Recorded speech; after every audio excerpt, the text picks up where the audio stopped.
Chapter 676. The driver immediately smiled and looked a little silly. That's true. Mrs. M.O., don't worry. I promise I'll make sure you finish your work today. It doesn't matter whether you can finish it or not. Just be careful. If you can't finish it, you can go back, so as not to get involved in other trouble.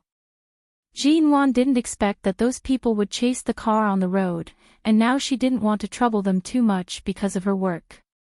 It's okay. Mr. M.O. has arranged everything. It will be very safe all the way. We have people at the appointed place. The driver said, quickly turned to another intersection, and went straight in the direction of the destination. After arriving, Jean-Wan didn't expect that the partner M.O. Jingshan arranged for her was an old acquaintance she had met in England. At that time, the other party was passing by London, England, and she didn't have a better project to cooperate with him, so unfortunately, they didn't cooperate. Unexpectedly, Jean-Wan's MN Group had moved back to China. This company had a lot of projects in the United States and High City. As soon as he saw Jean-Wan, he talked about his regrets in London. However, after 2 or 3 hours, Jean-Wan not only successfully negotiated the contract and several cooperation plans, but also directly turned the third-party cooperation into a direct cooperation between the two parties. The other party also introduced other friends to cooperate with the third party. In short, she gained a lot and also made up for the regret that she failed to sign the project in London. Finally, before leaving, they chatted happily. When she returned to the car to go back, Jean-Wan looked through the plan she had just drawn up together and recalled the scene when she sat together and talked with the several partners just now. It went so well, and it could be said that she had fulfilled a little wish when she was in London. She really wondered if there was anything that M.O. Jingshan couldn't predict or do. He just wanted to help her find a partner so that she wouldn't come to Los Angeles in vain, but it turned out that everything was just what she wanted. Jean-Wan was carefully reading the plan in her hand when the driver's cell phone rang. She raised her eyes and looked at the driver's seat. The other party put on the headset to answer the phone. She could only hear him calmly and solemnly respond, but she didn't know what he said, but then she noticed that the car had changed its direction. It took several strange roads and took a detour for about 20 minutes before it returned to the main road leading to the hotel near 11 Base. She guessed that she was probably being followed, but seeing that the driver was very calm, she continued to read the plan in her hand. After returning to the hotel, the bodyguards still followed her until they sent her back to her room and left 2 people to guard outside. Although no one clearly told her the seriousness of the situation, she could see the seriousness of the situation from the process of going out and coming back, as well as the situation of these people guarding and following her. She could see the seriousness of the situation. Jean-Wan didn't come out after returning to her room, but she didn't see M.O. Jingshan after coming back in the afternoon. Even when it was dark, M.O. Jingshan still didn't come back. She took a shower and walked back and forth in the room. She didn't use a hairdryer to dry her hair, but when her hair dried naturally, it was already 11 o'clock at night in Los Angeles time, and M.O. Jingshan still didn't come back. This suite was very large. Jean-Wan looked at the time from time to time, then pushed open the floor-to-ceiling windows on the balcony and looked out. The lawn outside the hotel was also beautifully lit. The whole hotel was very luxurious and brightly lit. Because this place was in the suburbs, there were not many buildings in front of her, and all she could see were lawns or roads. But from this angle, she seemed to see the lights of Los Angeles in the distance. A familiar worry and anxiety troubled her. Just like when M.O. Jingshan disappeared in Cambodia 3 years ago. She finally understood why M.O. Jingshan asked her not to be guarded by the bodyguards he sent or to stay in front of him and not to leave his sight. Because in such a place, under such circumstances, she could only feel at ease when the person she cared about was in front of her. Jean-Wan stood on the balcony for a while, but she didn't see M.O. Jingshan's car coming back, so she turned back to the floor-to-ceiling windows. She really couldn't sleep, so she picked up the cooperation plan during the day and went into the study of the suite, planning to finish this part of the work before tomorrow morning. It was 12:00 at night, and the lights in the study were still on. Jean-Wan had read the last few pages of the cooperation plan. When she turned back, she was about to get up and pour herself a glass of water when she suddenly saw a handsome and tall man standing in the shadow of the study door. Mo Jingshan put one hand in the trouser pocket of his trousers and leaned his tall body slightly against the wall by the door. His handsome face was hidden in the darkness of the study, but she could still see his incomparably cold outline.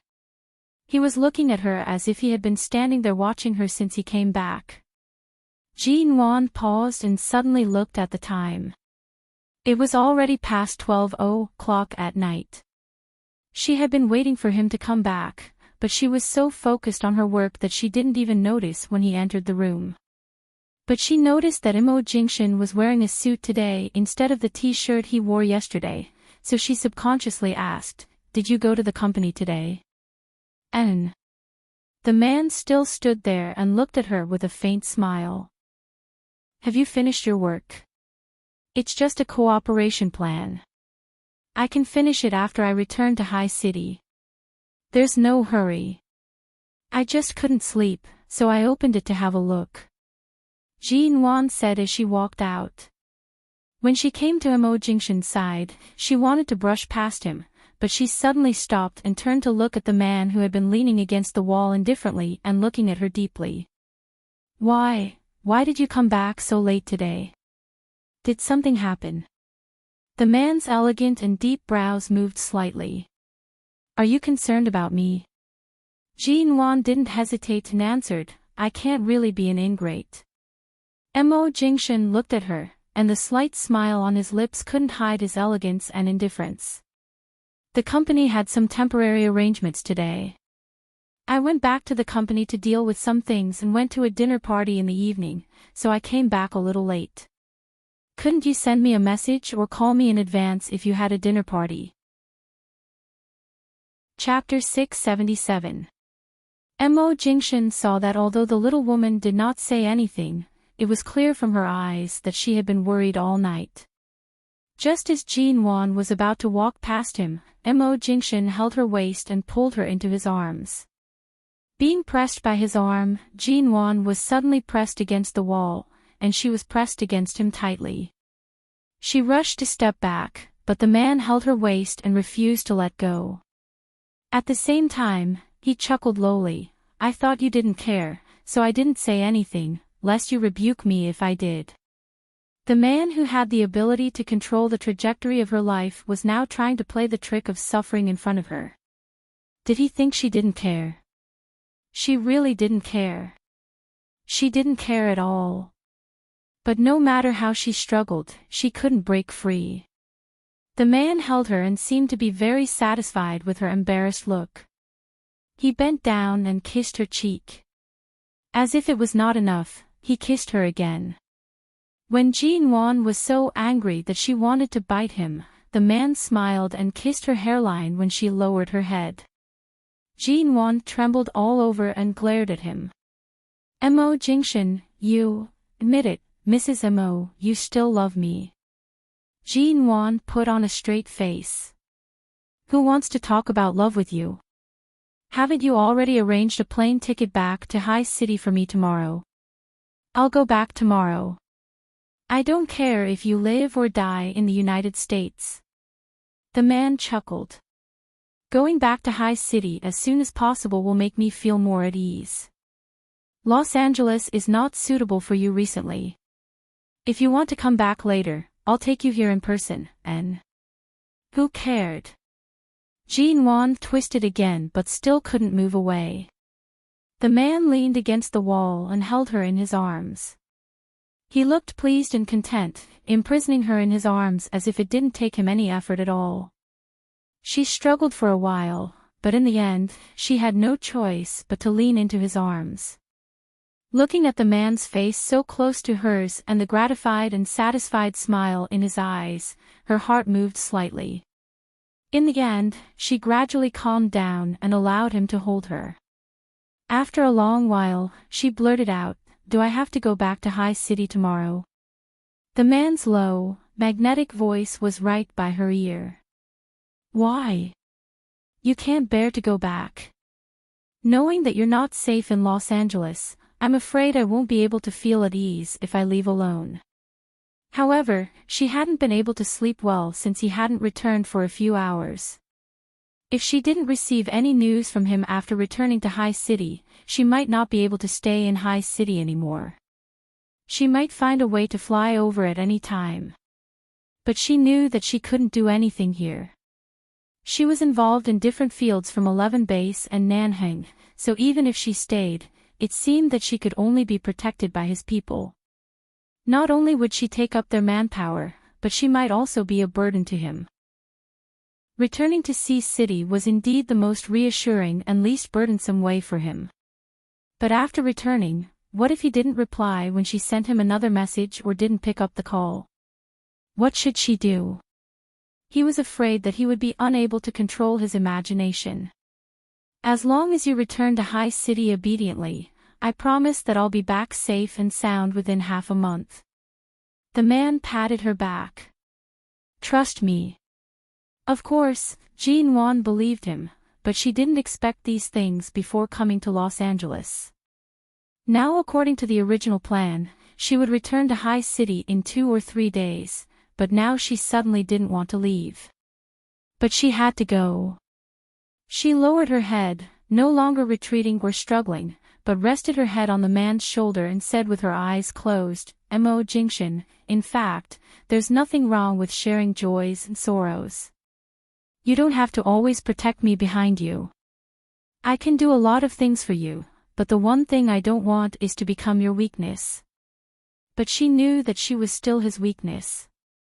So no matter what, he had to take her back to a safe place and not allow her to step into danger. Mo Jingshan almost unconsciously raised his hand and placed it on her head.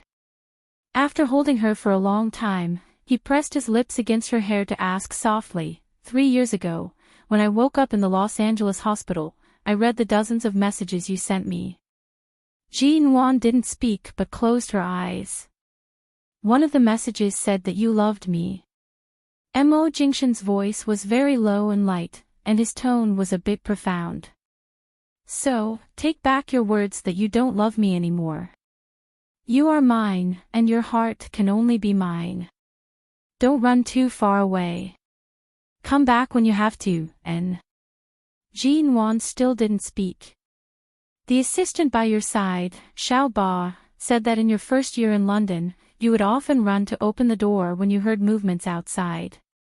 You would then stare blankly at the empty space outside." Mo Jingshan asked softly, "Were you waiting for me?" Mo Jingshan had thought that Jean Wan would hate him, blame him, and perhaps never forgive him. But since he learned what happened to her in the first year she arrived in London, he was completely relieved. No matter how heartless her words were, or how serious and cold she pretended to be, he didn't believe that she really didn't love him when she said she didn't love him anymore. Jean Wan didn't speak, just being held by the man for a long time. She suddenly took a deep breath, buried her head in his arms, and whispered, "Mo Jingshan, after returning to High City, let's go back to the U Garden. I want to see what the U Garden looks like after you refurbished it." "All right." The next morning, Jean Wan was sent to the airport on time, ready to return to High City. Mo Jingshan sent the little brother who drove yesterday to see her off, and 2 bodyguards followed her at the airport. After passing the security check and entering the departure hall, Jean Wan learned that the little brother who drove the car would accompany her back to High City and would not leave until he was sure she was safely back in High City. The other 2 bodyguards didn't follow her in but waited outside the security check, waiting for her plane to take off. In the first-class waiting room, the little brother had been standing by her side obediently and had never left. All the people passing by or pedestrians she saw were ordinary people who were carrying suitcases and preparing to go out on the same flight, so the safety factor was very high. She didn't see a toot as men even when she boarded the plane. Jean Wan didn't have much luggage, but after all, there was a laptop in it, so it was a little heavy. When she boarded the plane, the little brother walked in front of her, ready to help her put her luggage in first, and Jean followed him. Behind her, the people who were also boarding the plane were lining up in order. After boarding the plane, Jean saw that the first-class bathroom was not closed. She happened to accidentally spill juice on her hand in the departure lounge, so she turned to go in and wash her hands before going back to sit down. As soon as she stepped into the bathroom in this cabin, the door behind her was suddenly closed. It was not spacious here, and Jean found that there was a person in this narrow space. She raised her eyes abruptly. Chapter 678. The black SUV sped on the road. At this time, Jean should have boarded the plane and would arrive in High City at night. He didn't have time to go to the airport in person for the first hour. He had just received news from Nanheng that the partner of Shine Group who had been kidnapped by a tuta for 2 days had been successfully rescued. Mo Jingshan hurried to the airport. Even though he knew that she had boarded the plane, Los Angeles was different from other places.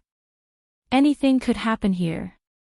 He couldn't rest assured until he confirmed that she had boarded the plane with his own eyes and that the plane had taken off. As the black SUV sped on, his cell phone suddenly rang. He glanced at the number on the screen and suddenly felt uneasy. His usually restrained calmness was suddenly affected by unknown turbulence. He picked up the phone and listened to the urgent report from the man who had been sent to escort Jean back to High City. The black SUV continued to move forward. Mo Jingshan slowed down the car, held the steering wheel with one hand, and dialed Jean number with the other. However, her cell phone was turned off. Her cell phone was fully charged before she boarded the plane. It couldn't be out of battery now. He called her again, but her cell phone was still turned off. Mo Jingshan's eyes darkened. He was sure that Jean had suddenly disappeared a few minutes after boarding the plane. If a tuta had also planted spies among the staff of Los Angeles Airport, he was afraid that all the staff on the plane had been controlled. Mo Jingshan dialed Jean number again and again, but her cell phone was turned off every time, which made his heart sink. The car sped up and sped toward the airport at a terrible speed. Finally, he arrived at the airport. However, when he got off the car, his cell phone suddenly rang. The moment he picked up the phone, Nanheng's voice rang. I don't know how a tuta got through to all the flights from Los Angeles to High City these days. They failed to find Jean flight, but I'm afraid he has planted spies on all the flights these days, hiding in the cabins, ready to take Jean away at any time. They know that only Jean can threaten you, so they have no intention of letting her return to High City. I just got the news. Has Jean boarded the plane? Is it too late? When Mo Jingshan answered the phone, he saw the 3 bodyguards coming out of the airport but didn't see Jean. His rare fluke was instantly shattered by reality. It was a rare sandstorm in Los Angeles.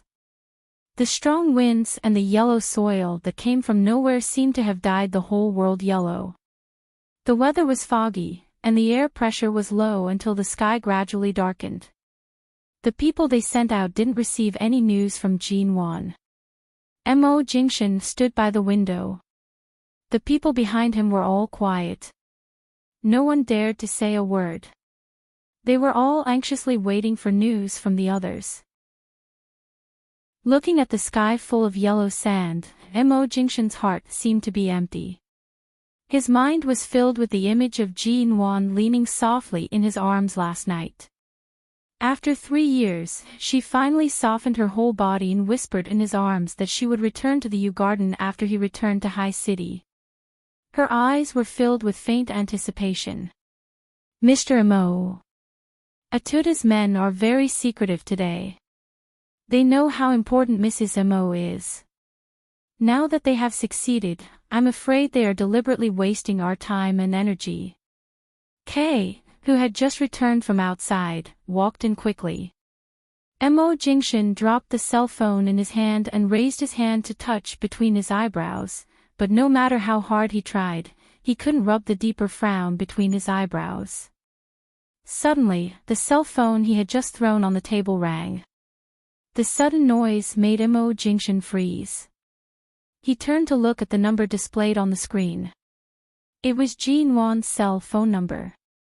Mo Jingshan's eyes darkened. He had guessed something. He picked up the cell phone and put it to his ear. Before the other party spoke, he said coldly, "Tell me your conditions. Don't hurt her." "Oh, Mr. Control, you're really smart. You haven't even heard my voice, but you've already guessed it." It was a similarly deep, cold, and slightly hoarse voice. There was a hint of the vicissitudes and profoundness that came from being stimulated by the smoke of gunpowder in the war-torn lands. Hearing that it was Atuda's voice, Mo Jingshan's face suddenly became much colder. For many days, it was his men who came out to do things. It was rare for him to do it in person, but he directly put his hands on Jin Wan. However, Atuda had always been ruthless, and those who were targeted by him wouldn't be treated well. "Atuda, this is Los Angeles, not your territory in Cambodia. I warn you not to act rashly. If my people lose even a hair, I'll let you know the price." Mo Jingshan held the phone deadpan and looked coldly at the yellow sand outside. "Of course I know this is Los Angeles. If it wasn't Los Angeles, do you think I would threaten you by kidnapping your woman?" The man on the other side of the phone sneered. As he spoke, he turned his eyes to Jin Wan, who was slowly waking up in a corner of the dark warehouse, and said coldly, "Oh, your woman has woken up. She's not bad. She's so beautiful that I'm surprised. I didn't expect that you had such a beautiful wife but didn't find her for 3 years. She appeared in Cambodia and even shot a keeb in the back, didn't she?" Mo Jingshan's face almost froze. "What did you do to her?" "It's nothing. It's just that before we took her away, we covered her mouth and nose with a drug in the toilet of the cabin, causing her to be unconscious until now. But she's awake now. She's opening her eyes. She's looking at me. Her eyes are filled with fear and confusion. Her expression is very surprised. She seems to be very afraid," the man on the other side of the phone said in a cold and gloomy voice. "Mr. Control, this woman is very important to you, isn't she?" The veins on Mo Jingshan's forehead bulged, and he suddenly looked back at the people behind him. Kay immediately asked someone to pick up the prepared computer and find the location of Jin Wan's cell phone signal with the help of the current call signal. However, after more than 10 seconds, the computer screen showed that he couldn't find her. Chapter 679. Alas, your woman is glaring at me. She seems to have heard what I'm talking to you about. She seems to understand her current situation. She is glaring at me. Interesting. Mr. Control, your woman seems to be brave. She has been awake for a minute, but she just looks at me coldly and doesn't make any noise or scream.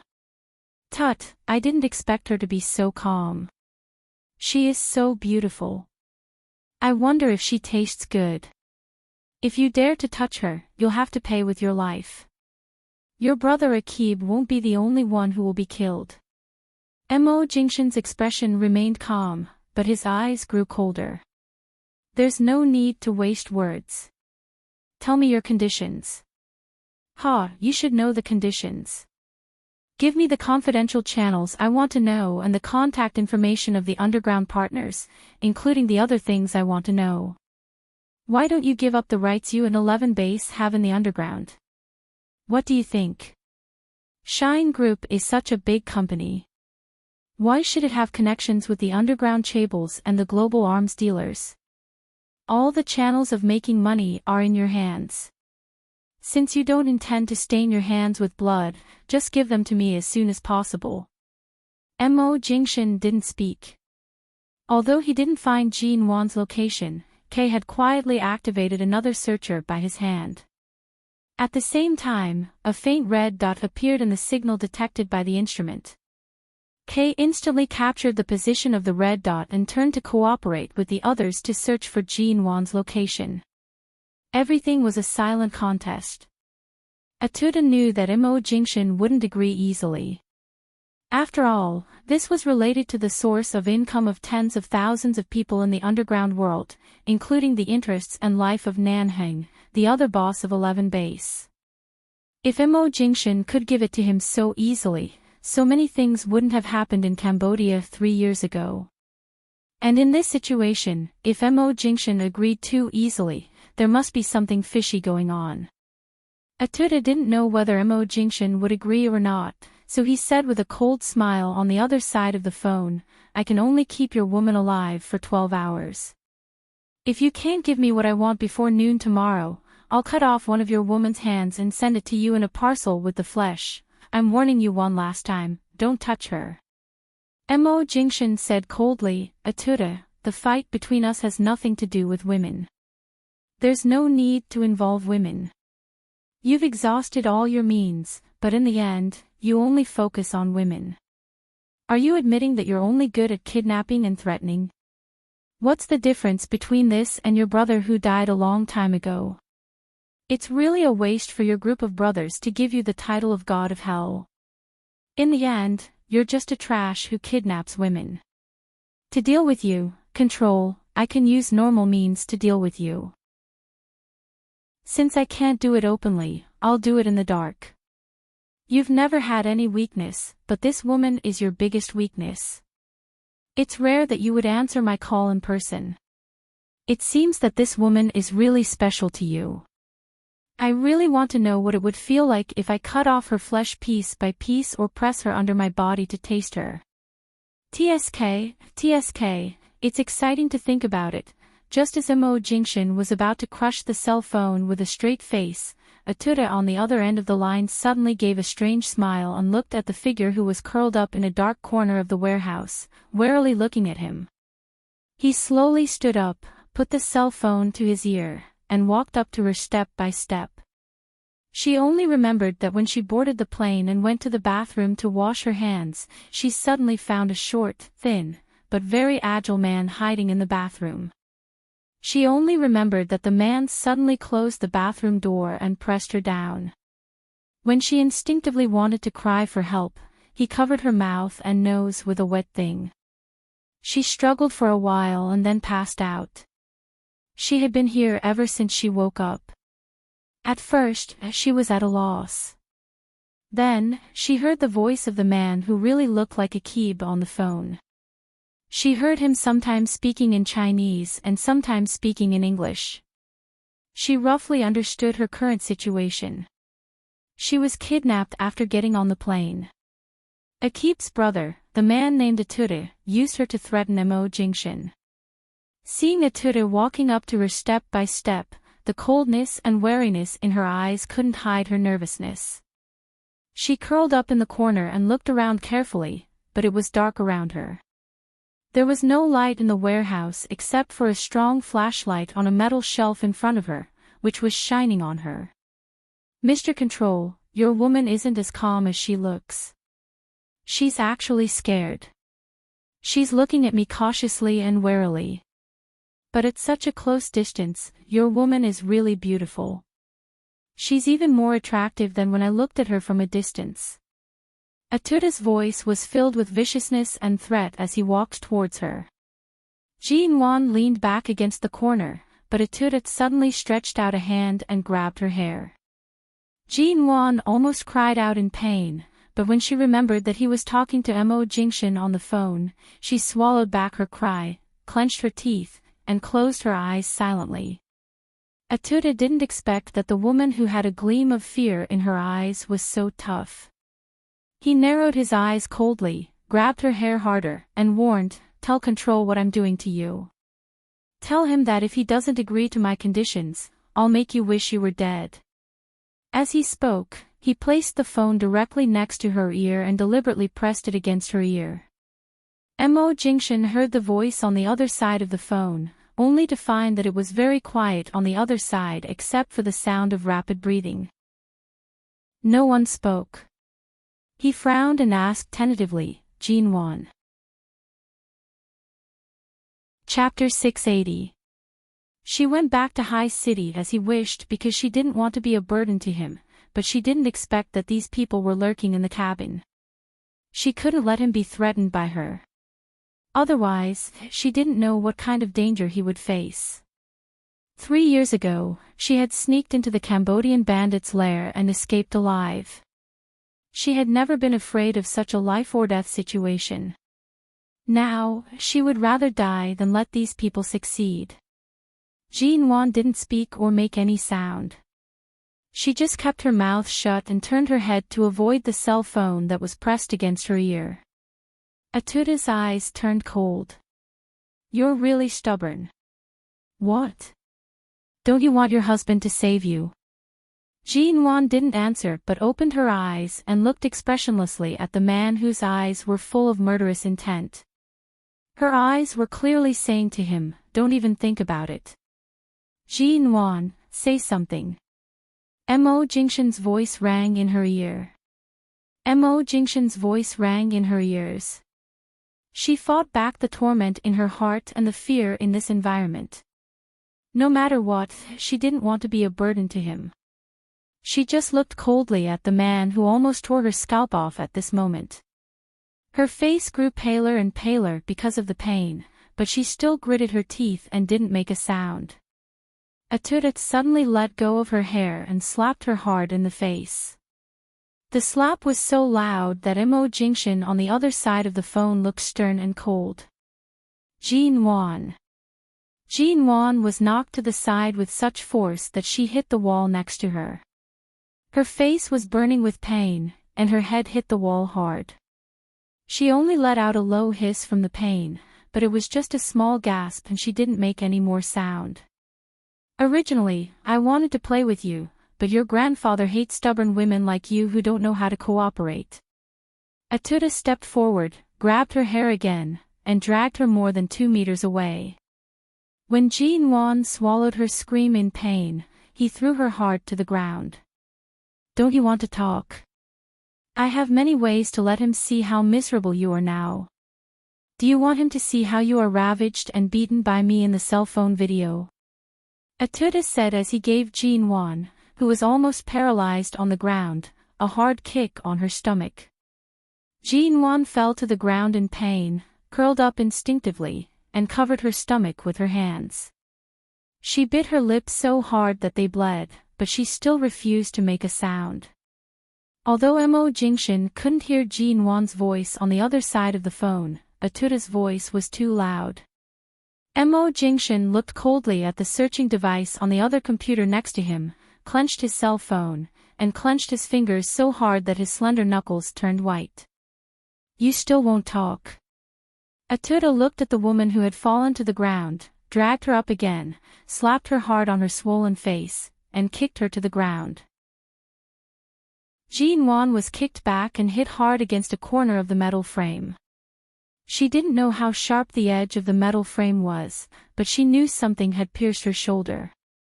She trembled in pain and her back was stained with blood. "Ah, you're bleeding." Atuda snorted and looked at the woman lying on the ground with her eyes closed. There were tears on her face, blood on the corner of her mouth, and blood on her shoulder. Her face was as pale as a corpse, but she still wouldn't make a sound. He narrowed his eyes coldly and suddenly gave a look to his 2 subordinates who were walking in from outside the door.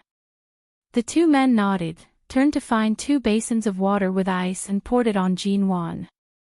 Jean-Wan slowly opened her eyes, but there was still darkness in front of her and pain all over her body. At this moment, she was in so much pain that she didn't even have the strength to cry out. Seeing that she had woken up, Atuda walked up to her step by step and slowly squatted beside her. He looked down at her as if looking at an ant that would be trampled to death by him at any time. "If you don't speak, my brothers will let you know what it means to live a life worse than death. I wonder how the women Mo Jingshan has slept with taste." Their skin is so white and tender, but it's so red and swollen after a few hits. With that, Atuta touched her face twice. Jean-Wan suddenly turned her face away and tried to avoid his hand. At this time, Atuta handed her the cell phone and winked at her, asking her to speak. As a vigilant man as Mr. Control, if he couldn't hear this woman's voice, he wouldn't act rashly even if he believed this woman was his wife. He had to make this woman speak.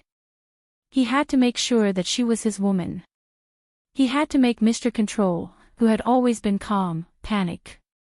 Otherwise, their plan would only be stalled, and it would be no good for them to stay in Los Angeles. Unlike Cambodia, it was too dangerous to act here. Jean-Wan took a look at the cell phone he handed over. She still didn't speak, but her eyes seemed to be hesitating.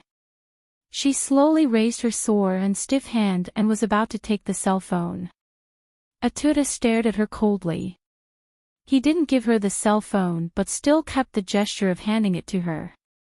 Just as Jean-Wan raised her hand and touched the phone, she suddenly swatted her hand away from his hand with great force. The moment the phone fell to the ground, the screen instantly shattered, but the phone didn't hang up as she wished. Atuta suddenly cursed and kicked Jean-Wan hard again. Jean-Wan didn't know what to do next. This time, Jean-Wan couldn't help groaning. Although her voice was low, the cell phone fell beside her, and the sound came into Mo Jingshan's ears through the loudspeaker. Mo Jingshan's eyes were bloodshot. The cell phone had been put on speaker mode, and everyone behind him could hear it. Mr. Mo. Feeling nervous and angry, Kay looked at the signal on the computer screen and suddenly spoke in a low voice.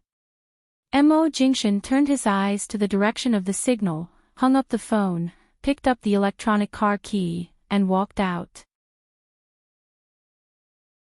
Chapter 681. Atuta picked up the phone only to find it had been hung up. He didn't know whether it was Mo Jingshan who hung up or the phone was broken. He looked back and gave his two men an impatient look. The two men rushed up to lift Jean-Wan from the ground and carried her to the only metal shelf in the dark warehouse. As soon as she was placed on it, the cold touch of the metal frame caused Jean-Wan to shiver all over. Lying on the higher ground, she saw through the strong light of the flashlight that there was a table by the side with several items placed on it. It was a needle filled with some unknown medicine. A knife and a gun. It was a tall black medicine bottle. And a rope. There were several other things that she couldn't even imagine under normal circumstances. Was this the place where the top 10 tortures were performed? Or what? Jean-Wan looked stiffly at those things. When Atuta came over and saw the fear in her eyes, he said coldly, "Afternoon tomorrow, if Mo Jingshan is 5 minutes late, I'll let you taste one of these wonderful things." With that, Atuta picked up the needle and played with it wantonly in his hand. "Do you know what this is?" Jean-Wan stared at the needle in his hand. When she saw the few drops of liquid squeezed out of the needle, she felt a chill run down her spine. She slowly curled up on the cold metal frame, fearing that he would inject the contents of the needle into her body. Atuta slowly reached out to her with the needle in his hand and put the sharp tip of the needle close to her arm. Seeing the deep panic in her eyes, he sneered. "This syringe contains one of the most difficult drugs to quit in the world in the past 20 years. Many people have lost their families because of it, and many people have committed suicide because they couldn't quit." Hearing this, Jean-Wan widened her eyes in disbelief. Atuta glanced at her coldly. "As the price for angering me, guess how I should punish you now." Jean-Wan took 2 deep breaths and tried desperately to pull her hand out of his hand, but Atuta sneered at her struggle, continued to hold her wrist and was about to insert the needle into her skin. "No. No," Jean-Wan struggled hard. "You'd better behave yourself. Otherwise, I can't guarantee that I won't take your life right now. B*TCH. Atuta held her down and pierced the needle into her arm. Jinwan gave a low cry of pain. Before Atuda could push the needle into her body, there was a strange beeping alarm outside the warehouse. Atuda was shocked and turned to look at his two men in the warehouse. What's going on? How could they find the signal so quickly? How could they blow up our signal shielding device? Even the latest jamming device from the UK can't stop those tech dogs in 11 base. The two men panicked when they heard the warning beep. They turned to look at Atuda, who was furious. Brother, since the signal location has been found, I'm afraid they'll be here soon. Shine Group is one of the giants in the global technology field, and there are many capable people in 11 base who study military technology. Their teleportation speed is beyond imagination. What should we do? Do up with us? Or do we hold this woman in our hands as a threat? Atuda suddenly pulled out the needle and looked coldly at Jinwan, who was still wet because she was not injected with the needle, and said fiercely, "Take her away." With that, Atuda quickly turned and walked out. Jinwan didn't understand what had happened. She only knew that the thing in the needle hadn't been injected into her body. What did he mean by blowing up the signal device? This was something she had never experienced before. At this moment, the two men came forward and directly lifted her up, carrying her on their backs and walking out. Where are you taking me? Jinwan hung weakly on their shoulders, her body aching all over. Her voice was very soft, and all she could see was blood. She felt she had fallen into hell and didn't know when it would end. But the only thing in her mind was, she couldn't let Immerse show up. She couldn't let him come, she couldn't let him be threatened because of her. She couldn't let him take the risk. For a long time, Jinwan couldn't understand why Immerse forced her to leave in order to change the course of her life. She couldn't understand why he had to hurt her and force her to leave. She couldn't understand how he could bear all the pain alone as if he didn't feel anything. What she hated most was that he didn't consider her feelings. But now in such an environment, Jinwan suddenly realized, it turned out that a person's greatest love was to bear all the pain that the other party couldn't bear. He would rather bear everything alone than let the other party suffer with him. At this moment, she finally understood Immerse's forbearance. He just wanted her to live. Because of love, he had to bear the burden for her. Because of love, he had to let her leave and live a good life and grow up well. Because of love, he had to help her deal with all the things she couldn't do without her knowing. In order to let her live freely, he endured in a place she didn't know without saying a word. He didn't even see her or call her. Just like she was now. She would rather he didn't know anything. She would rather he didn't hear her voice. She would rather he didn't take the risk because of her. At least, he had to live a good life. Don't be threatened. Jinwan didn't know why these three people were panicking, but after she was carried out, her head was suddenly covered with a layer of black cloth. A car seemed to be driving up, and the two people carrying her opened the door and threw her in. Jinwan fell in the car and didn't have the strength to sit up. Her body was screaming in pain. The wound on the back of her shoulder seemed to have stopped bleeding, but her head was in a mess and her ears were ringing because of the previous impact. She could only feel that those people were anxiously driving away, but she couldn't understand what they were saying. Because now they were speaking to each other in the Khmer language of Cambodia, instead of the awkward Chinese or English that she could understand. Chapter 682. We can't throw her down. We have to take her with us. Control has always been unpredictable. This time, we finally have a weakness in our hands. If this woman wasn't our biggest bargaining chip, I wouldn't have tried so hard to kidnap her. If she isn't in our hands, how can I get what I want from him? Atuda sat in the passenger seat and looked cold. As he spoke, Atuda looked back at Jinwan, who couldn't sit up because of the pain all over her body. She lay on the back seat, struggling to breathe. She struggled to get up but couldn't and even twitched because of the pain from being stabbed in the back by the metal frame. He sneered and looked at the evening sky outside. Let's leave first. Control will find a way to find us if he can't find us. We must transfer this woman to a place where he can't find her for the time being before he and the people of 11 Base carry out a full-scale interception. Ji-Wan slowly turned her eyes to Etude in the passenger seat. Although she didn't understand what they were talking about, she could guess that they wanted to take her to a place where Mo Jingshan couldn't find her. She put her hands weakly under the leather seat and slowly clenched her fists. The car had been speeding for a long time, and the sky had gradually darkened. Suddenly, the surroundings lit up with a blinding light from the headlights. The light was so bright that it affected the driver's vision, making it impossible for the driver to continue driving forward. Brother, we're surrounded. Etude raised his hand to shield his eyes and then looked out of the window at the black SUVs that were quickly encircling them. Then he looked coldly at Ji-Wan, who was still lying motionless on the back seat. No wonder she's Control's woman. She was just taken away a few hours ago. It's not the 24 hours I promised, but he came so soon. Etude's eyes were very fierce. Your life is in our hands. Since he wants to surround us, let his woman die first. At the same time, Etude suddenly ordered, use the rear of the car to collide with them. Even if the woman in the back is killed by the impact, use her life to open a bloody path to escape. He said this in Chinese. Ji-Wan heard it clearly. She slowly raised her eyes and looked at the crazy man who was almost perverted.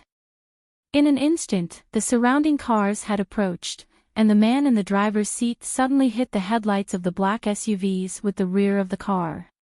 In an instant, the car was hit by all kinds of violent bumps and bumps.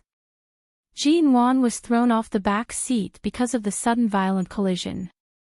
She fell under the seat, only to feel that the collision behind her was getting faster and faster, and the force was getting stronger and stronger. Obviously, the car was going to be destroyed. Because of the impact, her whole body was stuck to the car door. She wanted to raise her hand to stabilize her body, but she couldn't grab anything. She suddenly fell from one side of the car door to the other. Her head hit the inner lock of the door. The metal handle of the door was very hard, and the pain made her dizzy. It seemed that a string in her mind was about to snap. However, before she could sit still, the car collided violently again. Ji-Wan couldn't control her body. The people sitting in the front looked at the cars outside cautiously and fiercely.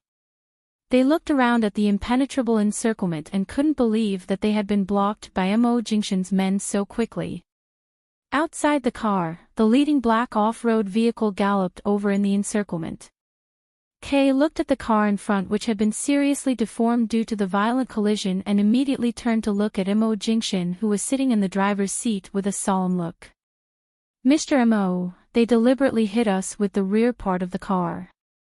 Will they? Mo Jingshan didn't speak but just looked in that direction. Calmly, he suddenly sped up the car and rushed in that direction when Kay didn't expect it at all. Brother! In the car in front, the two subordinates could no longer control the direction of the car. Just as they were about to escape toward the highway ahead, the black off-road vehicle suddenly rushed over at a speed of more than 220 km per hour and sped past them. At the same time, the car quickly turned around and decisively stopped in the middle of the road to block their path. The car suddenly screeched to a halt. Ji-Wan's entire body was in so much pain that she almost lost consciousness. She didn't know where her body was stuck in the back of the car, but she couldn't move. Waves of dizziness surged in her head, and she felt worse than carsick. Etude looked at the car ahead in the silent night until the door of the car opened and Mo Jingshan in black appeared in their sight. At the same time, Kay got out of the car on the other side and walked up behind Mo Jingshan. Kay and the people who got out of the cars behind took out their guns at the same time and fired several shots at Atuta's car, which couldn't move because of the deformation. The car shook, fell down, and all the tires were burst. Jean-Wan couldn't see the man walking towards them step by step in the dark, but she instinctively felt that the two men in the car seemed to be in a panic. Atuta suddenly reached behind, pulled Jean-Wan out of the corner under the seat, and dragged her to the front of the car. When Jean-Wan was unable to struggle and pressed her head against the front window, he pointed a gun at her forehead. The car was surrounded by headlights from all directions, but Jean-Wan's pale face was almost pressed against the front window. The lights and moonlight reflected in the car made her look frighteningly pale. Her whole body was numb from the pain. She closed her eyes and did not look out, afraid that Imo Jingshin would see the fear in her eyes. She closed her eyes and suddenly smiled. Stinking bitch. Why are you smiling? Atuta only knew that Jean-Wan was very important to Imo Jingshin, but he forgot that she was the most important person to him, so he wouldn't allow her to be in danger for too long. Let alone 24 hours, he wouldn't even allow her to be in danger for 2 hours. How could he come here so quickly? Atuta angrily grabbed Jean-Wan's clothes on her shoulder and slowly pulled the trigger at her gun. Even if he had to confront Imo Jingshin, as long as he had her as his bargaining chip, he didn't believe Imo Jingshin would dare to kill him. Chapter 683. Atuta flew into a rage and was about to shoot, when Jean-Wan suddenly grabbed his wrist and bit hard at him with all her strength. Ah! Atuta was in so much pain that he couldn't control the direction of the gun, but the sound of a shot rang in the car and the bullet hit the bulletproof glass window. The muffled sound of the gunshot in the car was particularly clear. Imo Jingshin, who had approached, suddenly looked at the dark window of the car with a cold look in his eyes. Jean-Wan also looked up at the murderous look in Atuta's eyes. Imo Jingshin was outside the car. Since he had come here, and Kay and the others had come to save her, she couldn't sit still and wait for death. Atuta suddenly threw Jean-Wan away and aimed the gun at her head again. Jean-Wan stared into his eyes and slowly raised her hand. Her blood-stained hand looked cold in the dark car. Noticing her movement, Atuta pulled the trigger again. Jean-Wan suddenly raised her hand and grabbed his hand holding the gun, staring at him coldly. When he was about to shoot her, she suddenly said in Khmer language, "Don't worry, I'll shoot you. Don't worry, I won't kill you. You're not going to kill me. I'll kill you." Atuta froze and the murderous look in his eyes intensified. He narrowed his eyes and focused all his attention on her. 3 years ago, when Jean-Wan was by the Cambodian old lady's side, she accidentally overheard her saying this. She had learned this phrase from her. Now it came in handy. Just when Atuta's attention was attracted by Jean-Wan's words, the car suddenly collided violently. Atuta, who had been sitting steadily, suddenly leaned back. The gun missed Jean-Wan's head and Jean-Wan raised her hand to grab the gun. Atuta raised the gun with one hand, grabbed her hair with the other, cursed her hard, and slammed her head against the car door. Jean-Wan's forehead was cut and she was in a trance. Outside the car, Imo Jingshin found the best opportunity to escape. The car behind rushed forward at the same time. At the moment when the car was about to run away, the people in the car saw two figures nimbly jump onto the car. Kay followed Imo Jingshin closely and suddenly pulled the door open. Jean-Wan, who was forced to lean against the car door, almost exposed her upper body because of the force of the door opening. The moment he saw Jean-Wan covered in blood, Imo Jingshin paused and saw that Jean-Wan was about to fall from the speeding car. 3 years ago, the scene of her falling from the car on the Los Angeles freeway and losing her unborn child appeared in his mind. Imo Jingshin furrowed his brows, reached out his arm, and leaped down.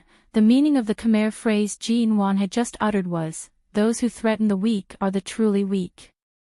Etude was used to being in the limelight and would never admit defeat. He was irritated by her taunt, so he lost his mind and focused all his attention on Jean Wan. Because he didn't expect she could speak their language. This was what the old Cambodian woman said when she rescued her, protected her in front of a keeb, took her back to the tent, and bandaged her wounds. Jean Wan understood what the old Cambodian woman meant. The old Cambodian woman didn't like them bullying a weak woman, but she didn't dare to say it to her face, so she whispered it to her in the tent. Jean Wan learned this sentence at that time. Later, when she was in London, she accidentally saw a dictionary of this country in the library. She casually flipped through it, compared the meaning of that sentence, and finally understood the meaning of this sentence she learned. But now, because he was distracted, Etude suddenly looked up at Imo Jingshan and Kay, who had rushed to the roof of the car and angrily asked his two men in the car to speed up and throw them off. Jean Wan almost fell from the open car door. She looked up at Imo Jingshan, who had reached out to her, and the tears that she had been holding back fell from the corner of her eyes. She opened her mouth, but because the car was too fast and the wind was too loud, she couldn't hear what she was saying, but Imo Jingshan had already seen her lips move. "You, be careful," Imo Jingshan frowned, and Kay stretched out an arm behind him to help him bend down to save Jean Wan, shouting, "Mr. Imo, there's a turn ahead, and it's easy to be thrown off. We must go down immediately. Don't go down. Otherwise, the car will exceed the speed limit. We can't keep our balance." With that, Kay took Imo Jingshan's arm with one hand and clung to the edge of the driver's window with the other, trying to harass the driver inside to slow down the car. "Don't slow down. Rush over," Etude said as he raised his gun and aimed at Imo Jingshan, who had leaned out of the open car door. Imo Jingshan's eyes were fixed on Jean Wan's tearful eyes. An unimaginably deep pain and heartache attacked all his senses. Jean Wan's eyes were almost saying goodbye to him. She didn't expect to be rescued alive, nor did she want him to pay any price for saving her. Her eyes were full of calmness. Her calmness caused countless waves to surge in his heart. He suddenly grabbed her ice-cold hand and pulled her out of the car with all his might. This difficult move put Imo Jingshan in the most dangerous position. Seeing that Etude was about to shoot, Kay hurriedly got down to the driver's seat when Imo Jingshan yanked Jean Wan out of the car and quickly aimed the gun at the driver's forehead. The car suddenly began to shake unsteadily because of the loss of control of the steering wheel and couldn't move forward steadily. Etude's hand was swayed. Before he could open the bulletproof car window to shoot Imo Jingshan had rolled to the ground with Jean Wan.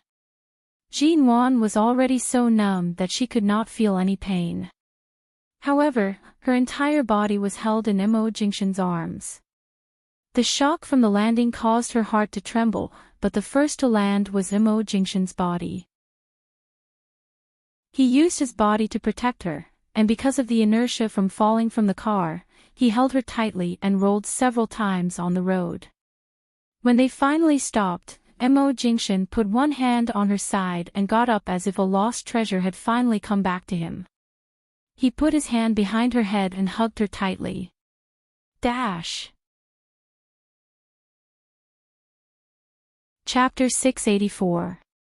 The car in the distance had begun to change lanes, and Kay was still confronting those people in the car. When the other SUVs saw that Imo Jingshan had taken Jean Wan away from the car safely, they were ready to attack the car at any time. Leaning against Imo Jingshan's arms, Jean Wan slowly opened her eyes but didn't have the strength to move. It felt really safe to rest her head on his chest. She had thought she would die, but now she was rescued safe and sound. Making sure she was out of danger, she closed her eyes and let out a long breath. Imo Jingshan looked down at the wounds on her head and all over her body, the red and swollen marks on her face caused by Etude, and then the blood on her back and the blood on the corner of her mouth. Her hair was disheveled and she was almost unrecognizable. Mo Jingshan stroked her face. He couldn't imagine what she had experienced in just a few hours.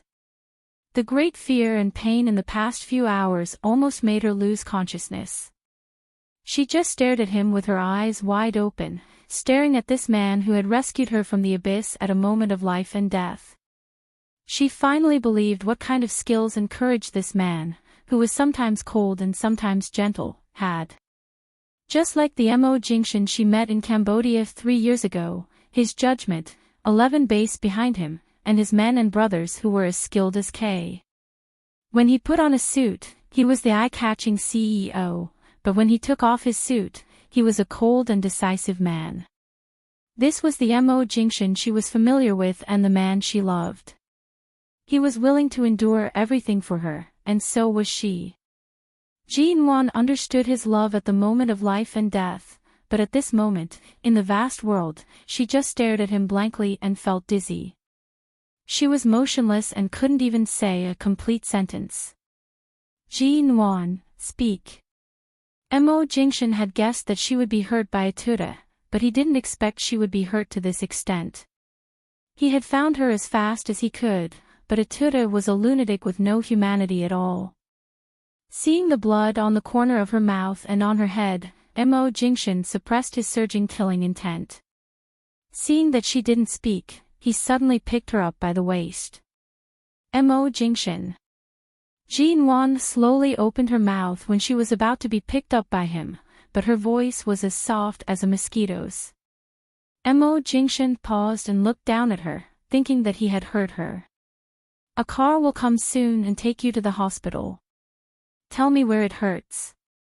He kept his voice very low as if he was afraid to scare her who was so fragile and injured, or more likely to scare himself who was hiding in his heart and was about to go crazy. Even in Cambodia, Ji-Wan hadn't been hurt like this. At that time, she was kicked by Dolly, burned on her hands, and a gun was pointed at her head. He hated her so much that he wanted to kill Dolly at the last moment. Right now, Mo Jingshan was relying on his rationality to keep calm, but Ji-Wan gently shook her head in his arms, buried her face in his shirt, and breathed in the smell of his arms. It was clean, refreshing, cold, and had the unique warmth of him. I'm sorry that you were threatened by them and put you in danger. I wasn't careful enough. I'm sorry. I shouldn't have come to Los Angeles. Mo Jingshan's calm black eyes were suddenly filled with heartache. It has nothing to do with you. If they didn't find you by my side, they would have made trouble for others. My parents are still in Los Angeles. Even if you stay in High City, they can't turn their target to you, but they will use other means. To people like them, anything related to me is just a means for them to defeat me. Seeing the apology in Ji-Wan's eyes, Mo Jingshan held her head in his hands, bent down to kiss her hair, and said in a low voice, "You came to Los Angeles to talk about business. You are the head of MN Group, and it's not realistic to keep you in High City. You didn't implicate me. It's my fault for putting you in danger, not yours. Nguyen, tell me where it hurts. Don't hold it in, and don't blame yourself, do you hear me?" Ji-Wan smiled weakly. Back then, I should have learned how to shoot properly from Fong Ling. In the end, I didn't even take self-defense seriously. If I was more skilled, I could at least help you and not drag you down. Mo Jingshan furrowed his brows and held her tightly in his arms. He kissed her hair, the blood on her forehead, and finally her ears. He gently said, "I don't need it. You just need to be yourself. I love you for who you are right now. You don't need to change. You don't need to learn anything. You don't need to change. You don't need to touch these things. A peaceful life is the most precious. I'd rather you live in peace forever than touch anything related to guns and kidnappings. Good girl, don't let your imagination run wild." Ji-Wan's face hurt.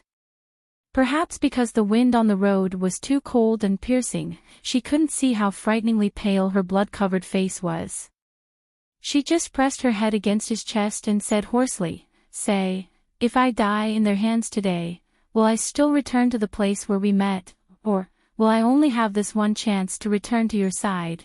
Will I never be able to find you again?" "What nonsense are you talking about?"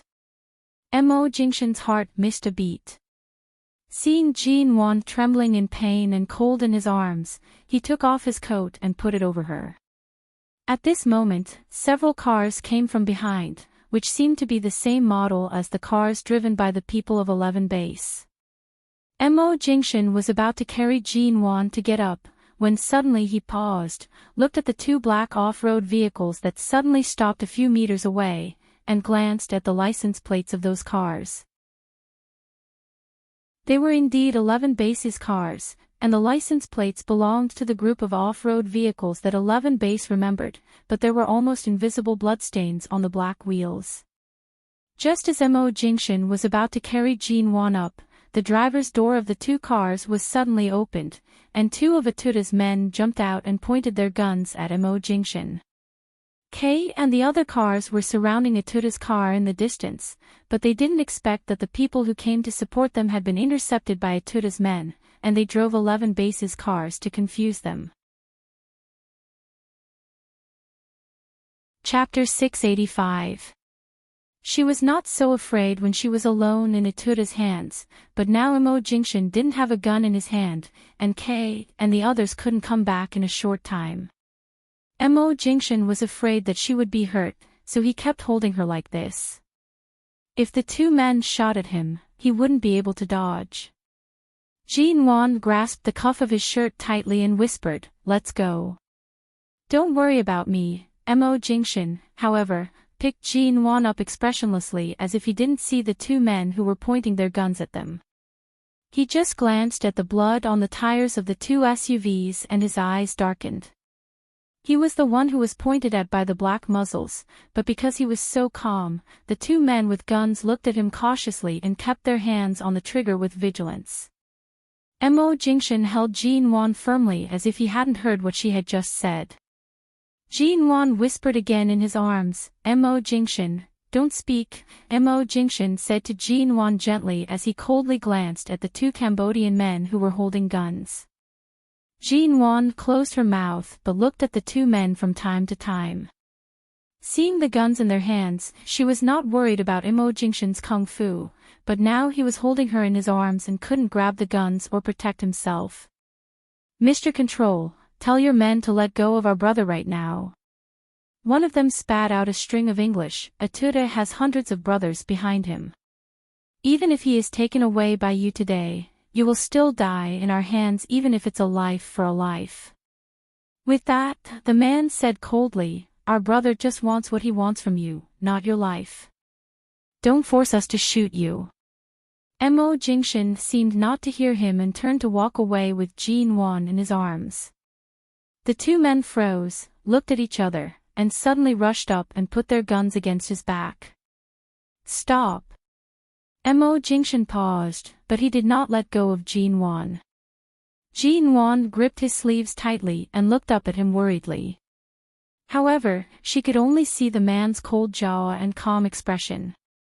The two Cambodians cautiously put their guns against his back and said with a cold face, "Mr. Control, although our brother doesn't intend to kill you before he gets what he wants, if our brother dies in your hands today, you'll have to pay for it.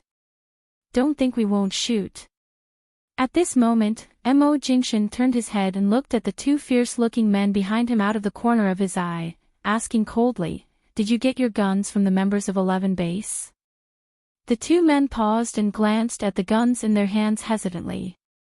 These guns were indeed taken from the members of 11 Base in the two cars when they were killed because their own guns were out of bullets. "Do you think I don't know if there are bullets in this gun? You can try to shoot and see if I'll die." Mo Jingshan smiled coldly. His voice was calm, but it caused the two of them to be greatly shocked. How could there be no bullets? It was said that the people of 11 Base would use up their bullets even when they were on the verge of death and would never leave one more bullet for the enemy. Was it true? Did they only have a limited number of bullets in their guns and had used them up before they were killed? But they were killed in one shot and had no time to use up bullets. Although the two men were sure that there should be bullets in their guns, they still hesitated because of Mo Jingshan's words. When the two men hesitantly looked at the guns in their hands, at the critical moment, he suddenly turned around with Jin Wan in his arms and kicked hard at the hands of the two men who were almost touching each other. At the same time, Kay, who had noticed the situation 100 meters away, rushed over. When the two men's guns were kicked away and they staggered back a few steps, Kay drove over and hit them hard into the air. There was a violent crash. Mo Jingshan's face was expressionless, but he immediately covered Jin Wan's eyes with his hand so that she wouldn't see the two men being hit by the car and then falling heavily to the ground. But just by hearing the sound, Jin Wan knew how fast Kay's car was coming. The two men were knocked to the ground. Even if they didn't die, they would be half dead. Jin Wan leaned against his arms and didn't struggle or pull his hand down to see this scene. When everything was quiet, the two men who were knocked to the ground and couldn't even make a sound twitched on the ground when Kay shot them twice. The next second, they opened their eyes wide and died unwillingly. Mo Jingshan put down his hand that covered Jin Wan's eyes and gently put her down. When Jin Wan's feet touched the ground, he turned back and called Kay over. "Help her into the car." Kay nodded and quickly came over to support Jin Wan, who could barely stand. At the same time, he saw Mo Jingshan walk coldly to the two Cambodian men who had just been killed, step on the blood on the ground, slowly bend down, and pick up the two guns that had just fallen from their hands. Kay knew that Mr. Mo was looking at the numbers on the two guns to determine which two men in the base were killed by them. Just when Kay turned around and was about to help Jin Wan into the car, suddenly, a black gun quietly stuck out of the rear window of the two cars that had been driven by the Cambodian men. Kay had turned around and was supporting Jin Wan, and Mo Jingshan had also looked at the numbers on the guns. Only Jin Wan, who was about to be helped into the car, kept turning her head to look at Mo Jingshan and immediately saw the gun sticking out of the car. Bang! Watch out! At the moment the gunshot rang out, Jin Wan used all her strength to push Kay away and staggered toward Mo Jingshan, who was not far away from her. Mo Jingshan also turned his eyes the second before the gunshot rang out, but it was too late. Jin Wan suddenly rushed over, pushed him away, and quickly stood in front of him. Mo Jingshan's expression changed from astonishment to shock, and then the woman in his arms trembled and fell limp in his arms because she was shot in the back. His internal organs and the blue veins on his forehead bulged, and everything seemed to explode in an instant. Jin Wan. Mrs. Mo, the shot hit the back of Jin Wan's neck 2 or 3 inches below, which was almost the same as the wound she had suffered on the metal shelf in the dark warehouse. In an instant, more blood gushed out of her back, soaking her clothes that had already been dyed red. Chapter 686. Mo Jingshan almost had to hold her back hard to keep her from falling, but she fell hard into his arms because of the force of the bullet. Then Jin Wan almost spurted out a mouthful of blood. She was still conscious and didn't want him to be too sad or worried, so she tried hard to swallow the blood, but there was still a steady stream of blood flowing out of her mouth. Kay had rushed forward and caught the man who had been hiding in the car for a long time.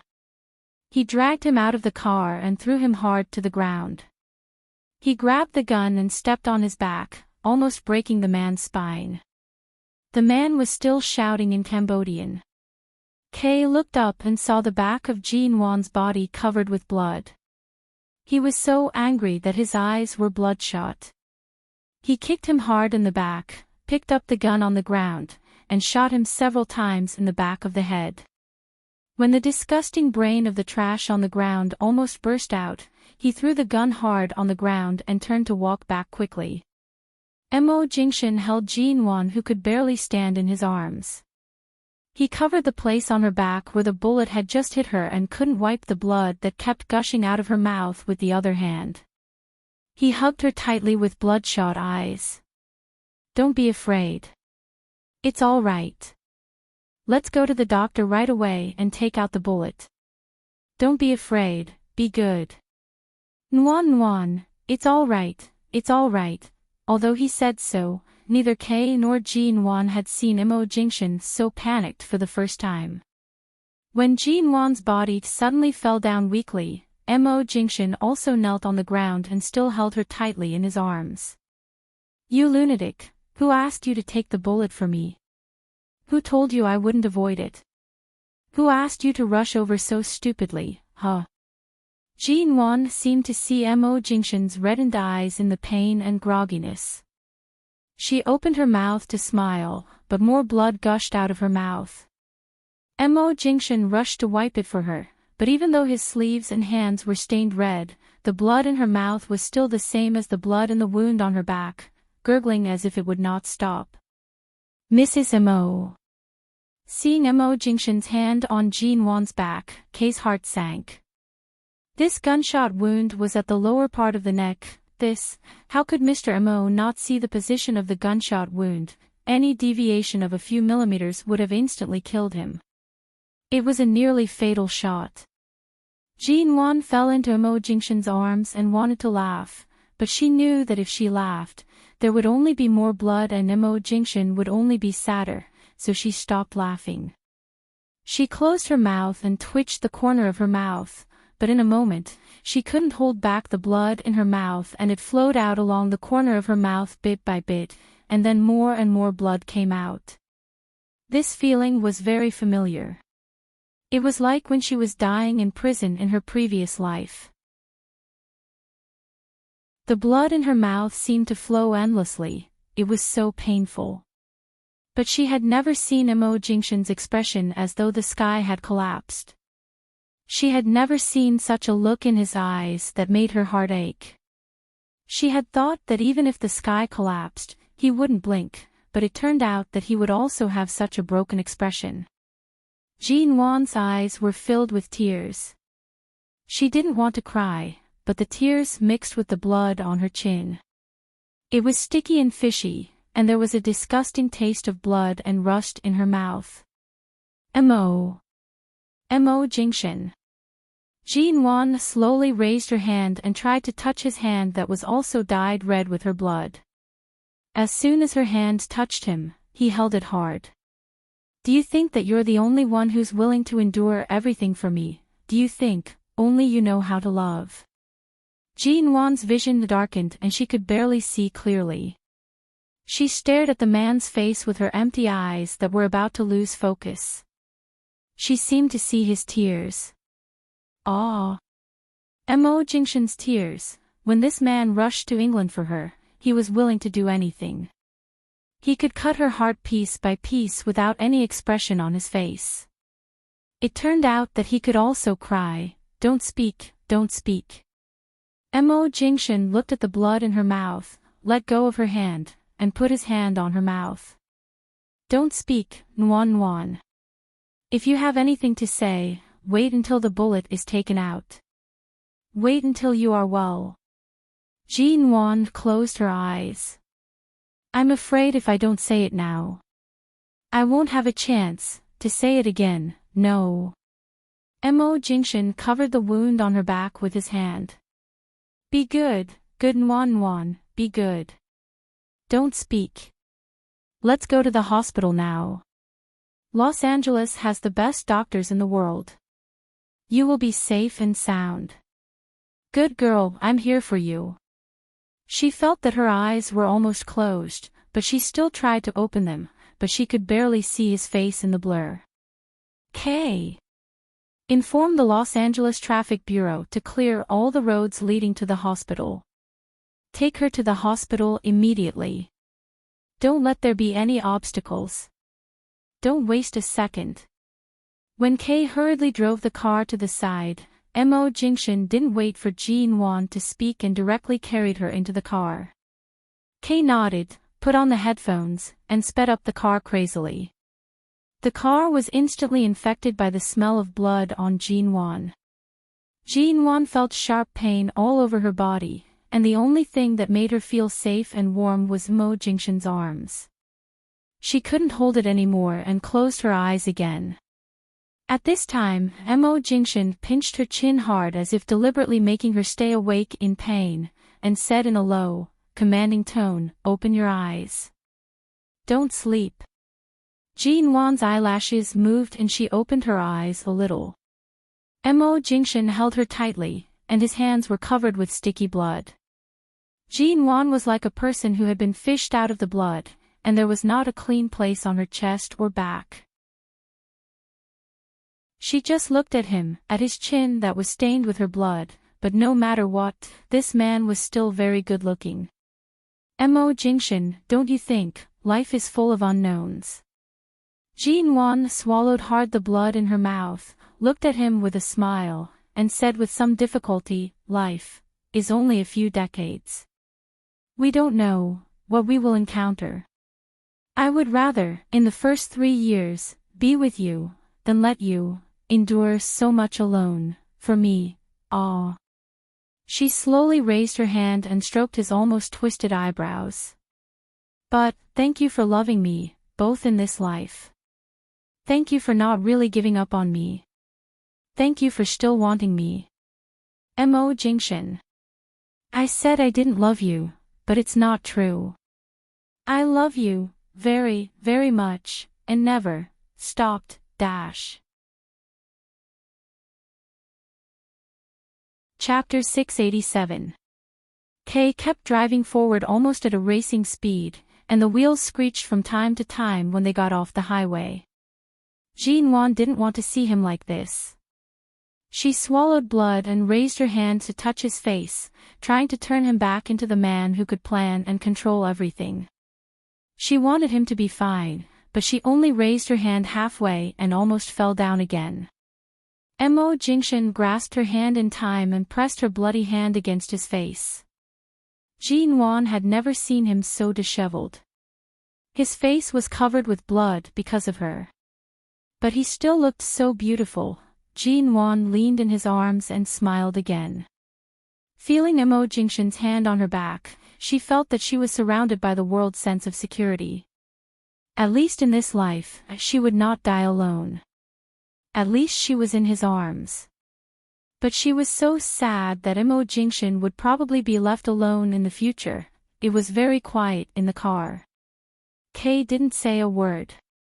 He was focused on driving, even driving crazily. It was so quiet in the car that only Mo Jingshan and Jinwan seemed to be there, but Mo Jingshan didn't say a word but kept wiping the blood from Jinwan's mouth. Because of what Jinwan said just now, he held her tightly in his arms and his calm eyes were now dark red.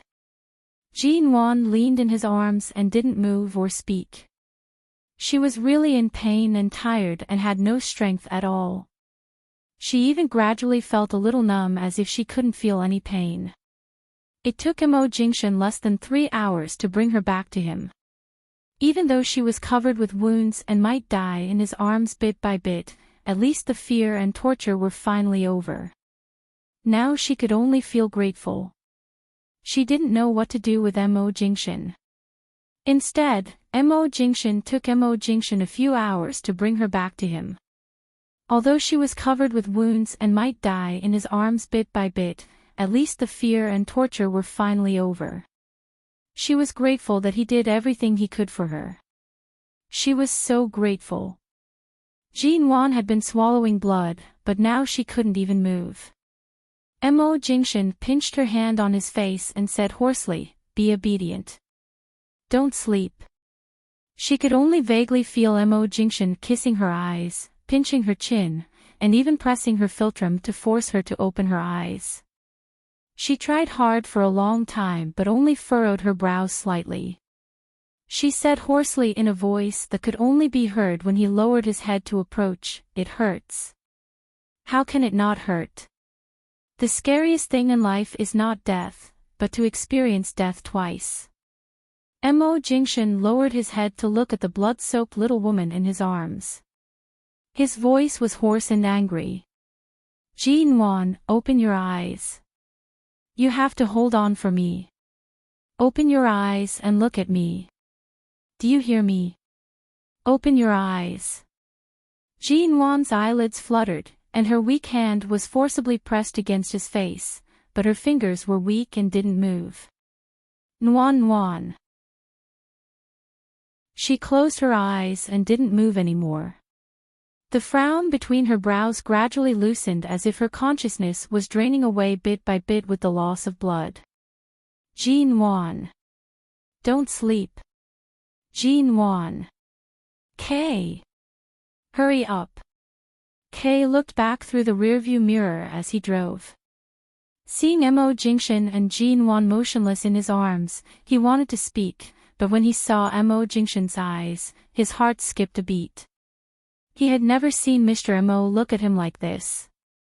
He seemed to be begging him to drive faster. Kay stepped hard on the accelerator. Fortunately, all the pedestrians and vehicles on the road had been temporarily cleared 10 minutes ago. He drove at the fastest speed ever and almost flew on the road. Ordinary hospitals couldn't save Jin-won with such a fatal gunshot wound, so they could only go to the largest international hospital in Los Angeles, which had the best doctors, medical means, and equipment. Many years ago, Nan Heng was shot several times and was on the verge of death. It was in that hospital that doctors saved him from the gates of hell. Now they could only pin their hopes on that hospital.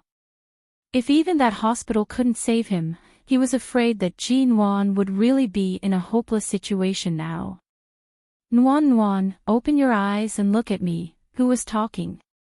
Jin-won's consciousness was in a state of chaos. Vaguely, she seemed to hear someone's voice. Someone was calling her, but the voice was very empty, as if it came from a place far, far away, but also very close. Seeing that the little woman in his arms didn't respond, Mo Jingshin clenched her hand tightly and refused to let her hand fall. He kept pressing her hand against his face, only to feel that the temperature of her hand was dropping little by little except that the blood flowing out of her was warm. They arrived at the hospital in 15 minutes. The distance from the highway to the hospital was almost a miracle. Jin-won was rushed into the emergency room.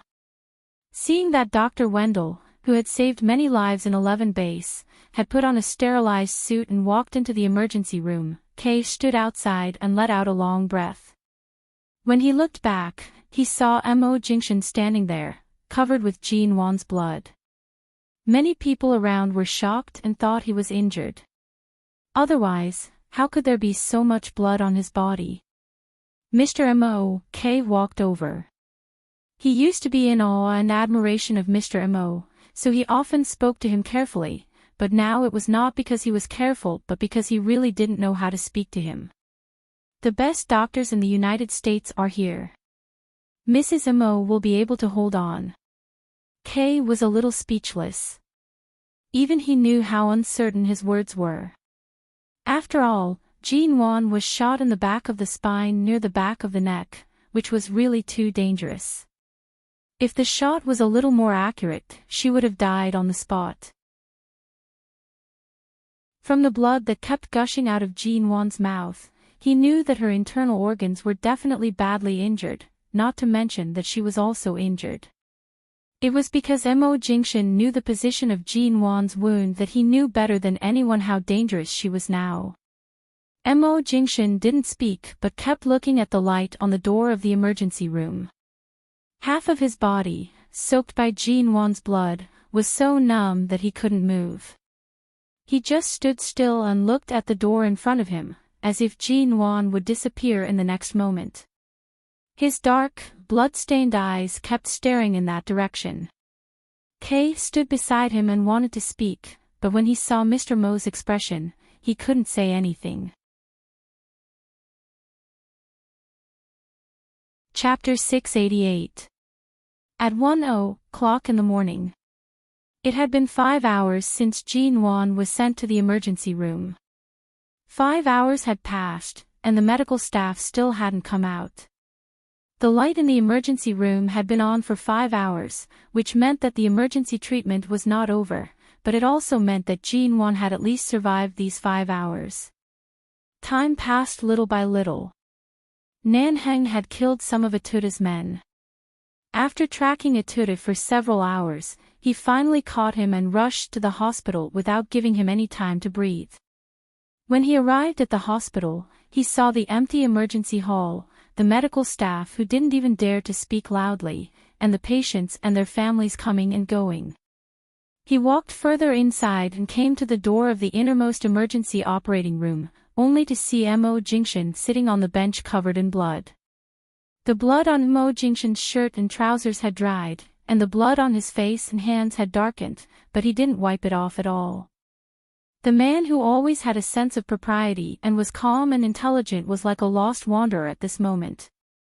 His eyes were dark and devoid of any expression, as if they could suck people in.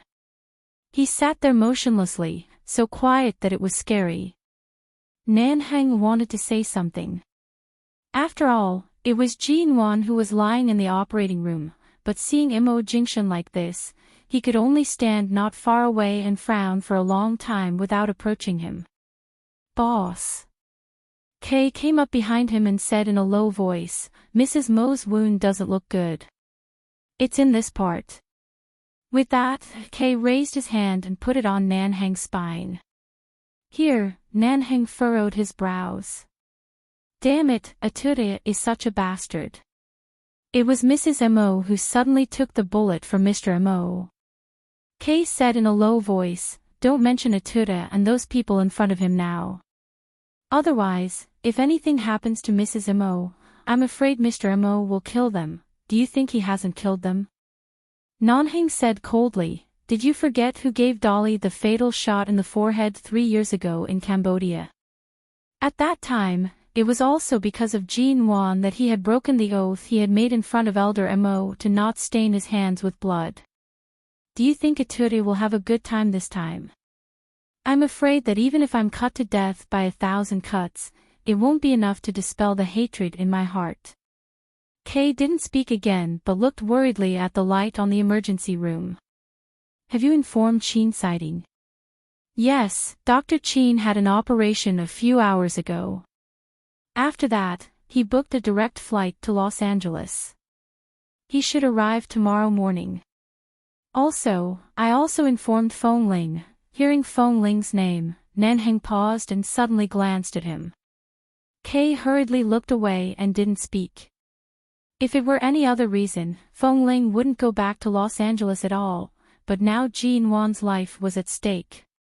She would definitely come back. Nan-heng turned to look at Mo Jingshan. After a while, he frowned, took out a pack of cigarettes, and turned to walk out of the hospital. He smoked for a long time outside the hospital before returning with the smell of smoke on his body. He saw that Mo Jingshan was still sitting there in the same posture. He walked over and threw half a pack of cigarettes to him. Mo Jingshan didn't take it and the pack of cigarettes fell to the ground along his blood-stained trousers. Nan-heng looked at him and narrowed his eyes coldly. "I've known you for so many years, and today I finally see you lose your cool. But what's the use of suffering? When the brothers in 11 Base went on missions, they all died one after another. It's said that men shouldn't cry, but how many times have my eyes turned red and how many times have I hated? But no matter how much I hate, everyone is just flesh and blood. There are no miracles in this world. If you can keep them, you should keep them. If you can't, even if you poke a hole in the sky, they will still leave. We both came back from the gates of hell. Jean-Won was destined to be entangled with you since she fished you out of the Los Angeles River when she was a teenager. Even if her life should have been stable and peaceful, who told her to meet you? I think she has already accepted what she should and shouldn't bear. If she doesn't love you to a certain extent, no one would have the courage to block a bullet. It can be seen that in the years you've been apart, her feelings for you have not diminished. Back then, when you watched Mr. Zand bring her to London, I saw that you were very calm. Now, you, Mo Jingshan, are finally willing to admit that you also feel pain. Mo Jingshan slowly closed his eyes and still sat there. Nanhing sat on the opposite bench and looked at the light in the emergency room. After a while, he said, since she can hold on for so long after being sent to the hospital, maybe she can hold on for a little longer, 1 or 2 more days. As long as she can hold on for a certain period of time, she may still be saved. If she is shot in that position, she will be killed with 1 shot. Maybe she was shot a little bit too far away, but this little bit may be her only chance of survival. At this time, I don't have any words of comfort or coax her, but I believe Jean Wan won't leave so easily, and she won't be willing to leave so easily. Mo Jingshan opened his eyes and looked at his hand hanging between his legs with his dark eyes and the blood on it that had darkened a lot. His ears were filled with Jean Wan's voice when she spoke with blood in her mouth. Only you will be willing to endure everything for me. Do you think only you can love? Do you think only you can love? These words kept echoing in his mind. Mo Jingshan's brain was buzzing.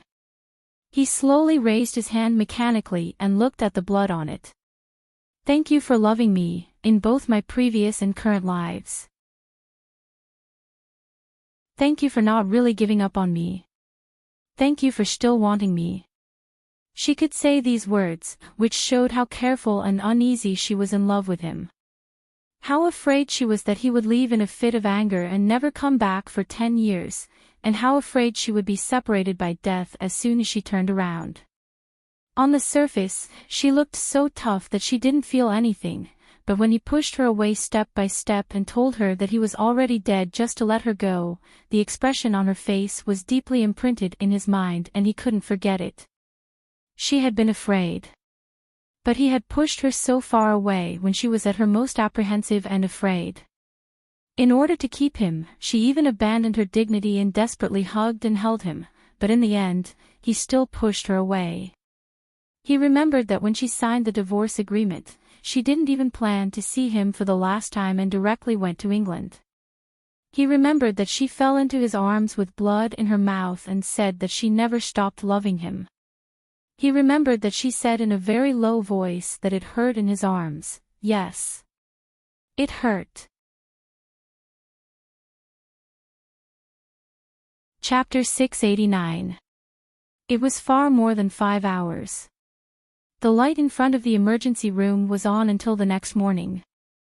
At 8:00 in the morning, Qin Sighting, who flew over overnight, arrived, but Jean Wan still hadn't come out of the emergency room. How long has she been in there? Qin Sighting had learned about the situation from Kay before he came, so he didn't ask anything. Seeing that the emergency operation was still ongoing, he asked this question. Nanhing held a cigarette in his hand but didn't smoke it. He just sat here and waited all night. Then he looked at Qin Sighting and said flatly, "It's been more than 12 hours." Qin Sighting didn't know whether he was relieved or not. He just nodded and said, "When I saved your life in Los Angeles with Dr. Wendell was very skilled in removing bullets from dangerous parts. At that time, I just cooperated with him in the operating room. Now even without me, I believe Dr. Wendell is able to save Jean Wan. After all, it's been so long, and she hasn't given up. Let's wait a little longer. Am I the one in a hurry now?" Nanhing pointed with his chin in the direction of the stone on the bench outside the emergency room. Qin Sighting looked at Mo Jingshan, walked over, and looked at him condescendingly. Every dog has its day. When Jean Wan had a miscarriage, she waited outside aimlessly every day for you to wake up. That kind of anxiety and fear must be similar to this, isn't it? Or more painful than you are now. In just one night, Mo Jingshan's chin was already covered in green stubble. His body was covered in dried blood, and he looked like this. Even Qin Sighting could barely recognize him. After all, Mo Jingshan was his brother. No matter how much Qin Sighting hated him, in this situation, it was useless for him to say anything except to stimulate him and keep him from collapsing. Just then, the light on the door of the emergency room finally turned from red to green. Qin's sighting was most sensitive to the change of light in the emergency room. After all, he knew the meaning of this light too well. He quickly glanced at the light on the door and suddenly said, "She should have survived." Mo Jingshan immediately turned to look at the door of the emergency room. Seeing the color of the light on the door, he got up and walked over quickly. Not long after, the door was opened, and the most skilled doctors of Los Angeles Hospital and Dr. Wendell came out. After more than 12 hours of emergency treatment, the doctors were all tired, but Dr. Wendell was still very energetic and seemed to be in a good mood, which meant that Jean Wan didn't die on his operating table. But Jean Wan was not pushed out. Only the medical staff in the operating room came out. The moment he saw Mo Jingshan, Dr. Wendell nodded to him politely and saw several acquaintances outside. He immediately took off his medical mask and said in English, "Miss G's bullet has been successfully removed, but the bullet injured the central nervous system of her spine, and she must have suffered some impact injuries before. There are several red swollen and broken skin on her head, and she suffered several cardiac arrest during the operation. It took us a lot of effort to pull her heartbeat back, but it's still very weak. We have transferred her directly from the operating room to the ICU. No one is allowed to approach her except the medical staff. The observation period and critical period will be long. Everything depends on Miss G's own ability to recover. Although the operation is very successful, whether she can survive or not really depends on her, and we can't guarantee it."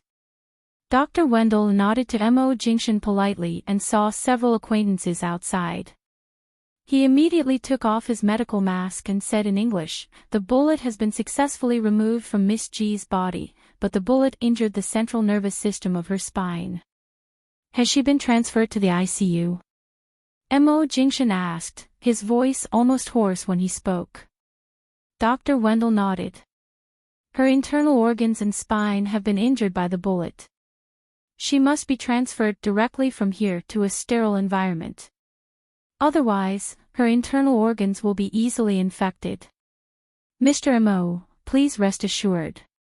As long as your wife still has a chance of survival, we will not give up.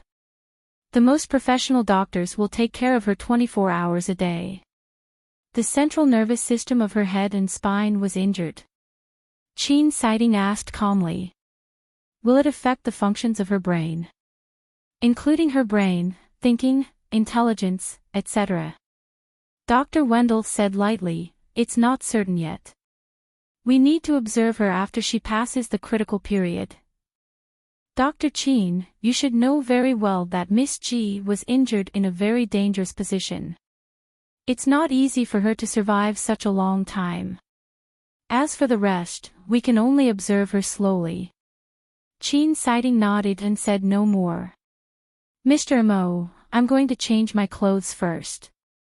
It's very uncomfortable to wear this for more than 10 hours in the sterile operating room. I'll tell you more about Miss G's condition after I change my clothes." Wendell said politely and respectfully to Mo Jingshan. After Mo Jingshan silently nodded, he left with the other doctors to change clothes.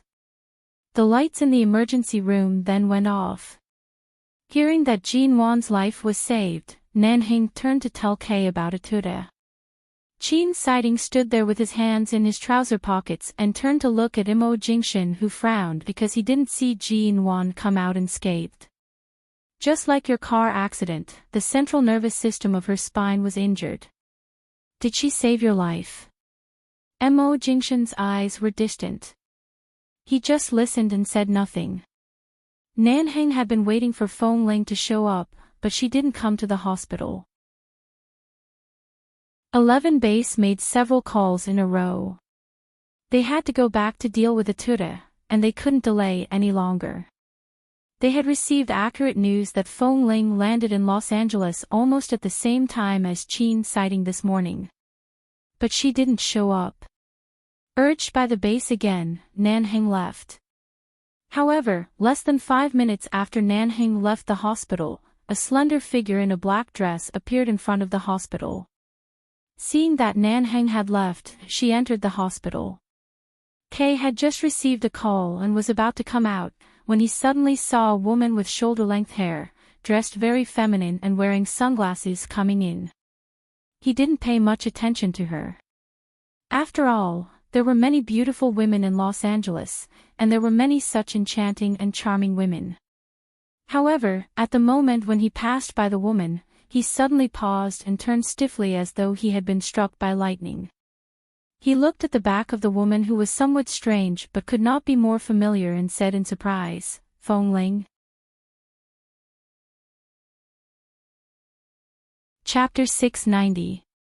Damn it, from the time Feng Ling sneaked into their 11 base at the age of 13 until now, they had been through life and death together. After more than 10 years, even if they later found out that Feng Ling was AF** king woman, they couldn't be more surprised than now. When had he ever seen Feng Ling so feminine? Was she really Feng Ling? 2 years ago, Feng Ling's hair had grown out a little, but it was still neatly trimmed to her ears. Although she looked like a woman, it didn't look so strange. But now Feng Ling her hair was shoulder length. Although it was still black and hadn't been permed or dyed, the length and her simple yet elegant appearance really made Kay's jaw drop. Oh my God! He was used to seeing her like a tomboy. He only knew that her skin was very fair and her facial features were very beautiful, but now he knew that the national treasure of their base was actually so beautiful. Thinking of the time when he went on a mission with her, he had to lie in a dark ditch with her for a whole night because of his injury, Kay swallowed hard. Boss Nanheng really had sharp eyes. He had taken her down long ago. Otherwise, when the brothers in the base saw Feng Ling like this, they would all pounce on her like wolves and tigers. But now with Boss's name in the way, who the hell dared to touch her? Kay, how is Mrs. Mo? Has she been saved? Feng Ling only took a look at him. Seeing the surprised expression in Kay's eyes, she didn't explain much and just asked indifferently. Kay finally came back to his senses and was stunned for a few seconds before he said, "Ah, yes, she was saved, but she was directly sent to the ICU. The bullet was in the spine, and the doctor said it hurt the spinal nerve. In short, it's very dangerous. Although the bullet was successfully removed, I don't know if she can survive." Feng Ling's eyes, which had a greeting smile, suddenly darkened. "I see. I'll go to see her." "You can't see her. Now Mr. Mo can't even get close to the ICU. There are several isolation areas outside the sterile ward of this hospital. We can't get close to them, and the brothers here can only guard outside those isolation areas." Feng Ling nodded and did not say more. She turned and walked in. Kay opened his mouth and wanted to say something, but when the words were on the tip of his tongue, he remembered that Boss Nanheng had just left. She didn't show up until he left. Obviously, she didn't want to see him. It seemed that there was no need for him to say this. Otherwise, it would easily provoke her to leave again. For such a long time, Boss Nanheng had already suffered enough. If he saw Feng Ling dressed like this, it was likely that many men would fall in love with her. Boss Nanheng was afraid that he would go crazy. The ICU was separated by several isolation areas. Mo Jingshan was repeatedly provoked and persuaded by Qin Siding. He reluctantly allowed a nurse to come over and wipe the dried blood off his face and hands with alcohol cotton. He then sat outside the isolation area, which was the closest to the ICU, still as petrified as a statue. "I say, even if you sit here and wait, you can only resign yourself to fate and rely on her to support herself. Are you sure you don't want to deal with your appearance in clothes?" Seeing Mo Jingshan like this, Qin Siding secretly felt happy for Jin Wan at first, but now he sighed softly. Mo Jingshan closed his eyes. It's okay. I'll stay here with her. Enchanting sat on the same bench and looked at the direction of the ICU, which was so far away that he could barely see it. I trust Dr. Wendell's medical skills. In the whole world, he is the only doctor I can trust. Since he could take out the bullet safely and didn't hurt her, I think he sent her to the sterile ward so cautiously because he wanted to continue treating her. If there was no hope, he wouldn't spend so much effort. You know, Dr. Wendell has a temper. If it's a hopeless patient, he won't even accept her. At this time, the sound of high heels approached. Enchanting raised his head, took a look, and then withdrew his gaze. Then he paused and jerked his eyes back to look at the person. When he saw Feng Ling's face, Enchanting raised his eyebrows. Did Nanheng see you like this? Mo Jingshan also glanced in Feng Ling's direction. His gaze was indifferent and emotionless. But it was clear that no one expected Feng Ling to appear here, not to mention that she had completely changed. Feng Ling automatically blocked out the word Nanheng. When she walked over, she took a look inside, looked at Mo Jingshan, and greeted him respectfully as usual. Mr. Mo Jingshan nodded imperceptibly and still didn't speak.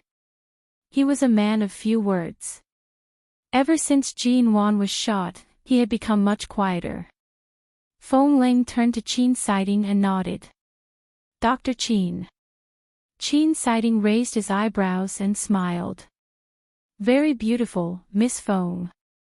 He said the word Miss Feng meaningfully. Obviously, he was teasing her. Feng Ling didn't get angry. She just smiled and nodded at him again. Not only did the handsome young man suddenly become a woman, but she was also so beautiful. When Enchanting thought of how colorful Nanheng's face would be if he saw Feng Ling dressed like this, he found it even more amusing. But after all, Jin Wan was still in danger, and he really couldn't laugh, so he just said, "You specially came back for Jin Wan's matter? Except for the brothers in 11 base, you don't have any friends, and Jin Wan is one of them. If it weren't for her, would you have never set foot in Los Angeles again?" Feng Ling smiled frankly. Why do I have to go back to Los Angeles? You know, after leaving 11 base, I'm no longer a member of their base. When I return to the place where I belong, I'm no longer the Feng Ling I used to be. Indeed, if it weren't for Jin Wan, I wouldn't be standing here anymore. You're really ruthless. Enchanting sneered. Are all you women like this? As long as you don't look back, even if a man kneels down to beg you, you won't feel anything. Feng Ling glanced at him and asked, does Dr. Qin look like a man who will kneel to a woman? Or does Nanheng look like the kind of man who will kneel to a woman? Enchanting. Chapter 691. What's going on?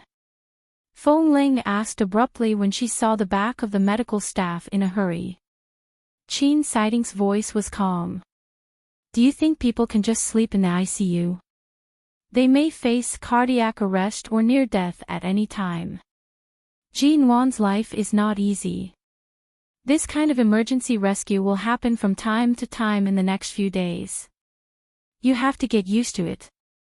Hearing this, Feng Ling didn't show much expression on her face, but she couldn't help looking inside. She turned back to look at Mo Jingshan, only to see that the man's gaze never left the ICU. His gaze did not move. Half an hour later, the emergency medical staff all came out. They looked relieved, which meant that Jin Wan had survived another crisis. Men often think women are fragile, but in fact, everyone is equal in the face of life. Even women's willpower is stronger than men's in many cases, Feng Ling said. I learned this when I went to London to accompany Jin Wan for a year. She has a tenacity in her nature that others can't see, so she will definitely hold on. Mo Jingshan glanced out of the window of the ICU and then looked back at Feng Ling. His eyes were dark, but he immediately understood. After 3 days of life-threatening danger, Dr. Wendell walked out of the ICU on the third night, only to see Mo Jingshan, who had barely slept in the hospital for 3 days and hadn't even changed his clothes. After all, they had met many times and known each other for many years. He had never seen Mr. Mo so depressed, ignoring everything and waiting for a woman to wake up. Dr. Wendell said, "Many of Miss G's vital signs have gradually recovered, but she still needs to be observed in the ICU for a few more days. She has survived the critical period. As long as she can maintain this good state, she will be completely saved in a few days." Hearing Dr. Wendell's words, Mo Jingshan's expression, which had been cold for 3 days, finally showed signs of softening. Qin Siding nodded to Dr. Wendell. "Thank you for your hard work. I finally heard good news." Dr. Wendell also smiled. "Yes, Miss G is very tenacious. Every time her heart stopped and she was on the verge of death, she could be saved. After every treatment, I can feel that she consciously wants to wake up. At times like this, willpower is still very important." Qin Siding nodded. Dr. Wendell looked at Mo Jingshan. "Mr. Mo, you'd better clean yourself up. If you continue like this, I'm afraid you won't be able to hold on before Miss G wakes up." Mo Jingshan didn't speak but looked at Dr. Wendell gratefully. "Thank you." It was almost another day and night without speaking. Even when Mo Jingshan spoke, his voice was hoarse. "Did you hear that? Jin Wan is still holding on. It's rare for you to be dispirited in your life. You haven't shaved or changed your clothes for 3 or 4 days.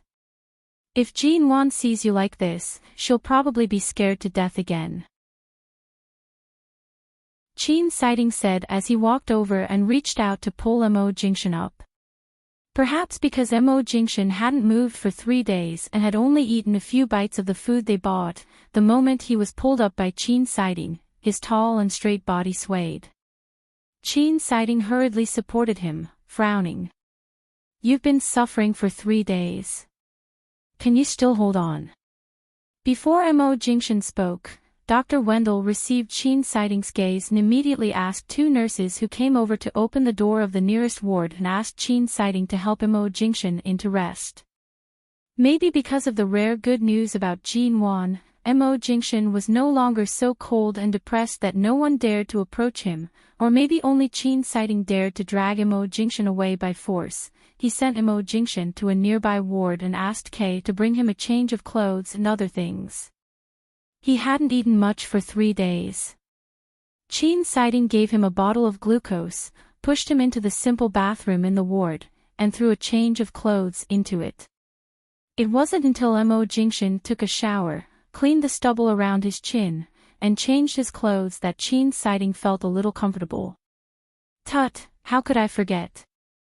I should have taken more photos of you with my cell phone before I let you take a shower. I'll show them to Jin Wan when she wakes up. I want her to know that the great Mo Jingshan can have such an unbearable day."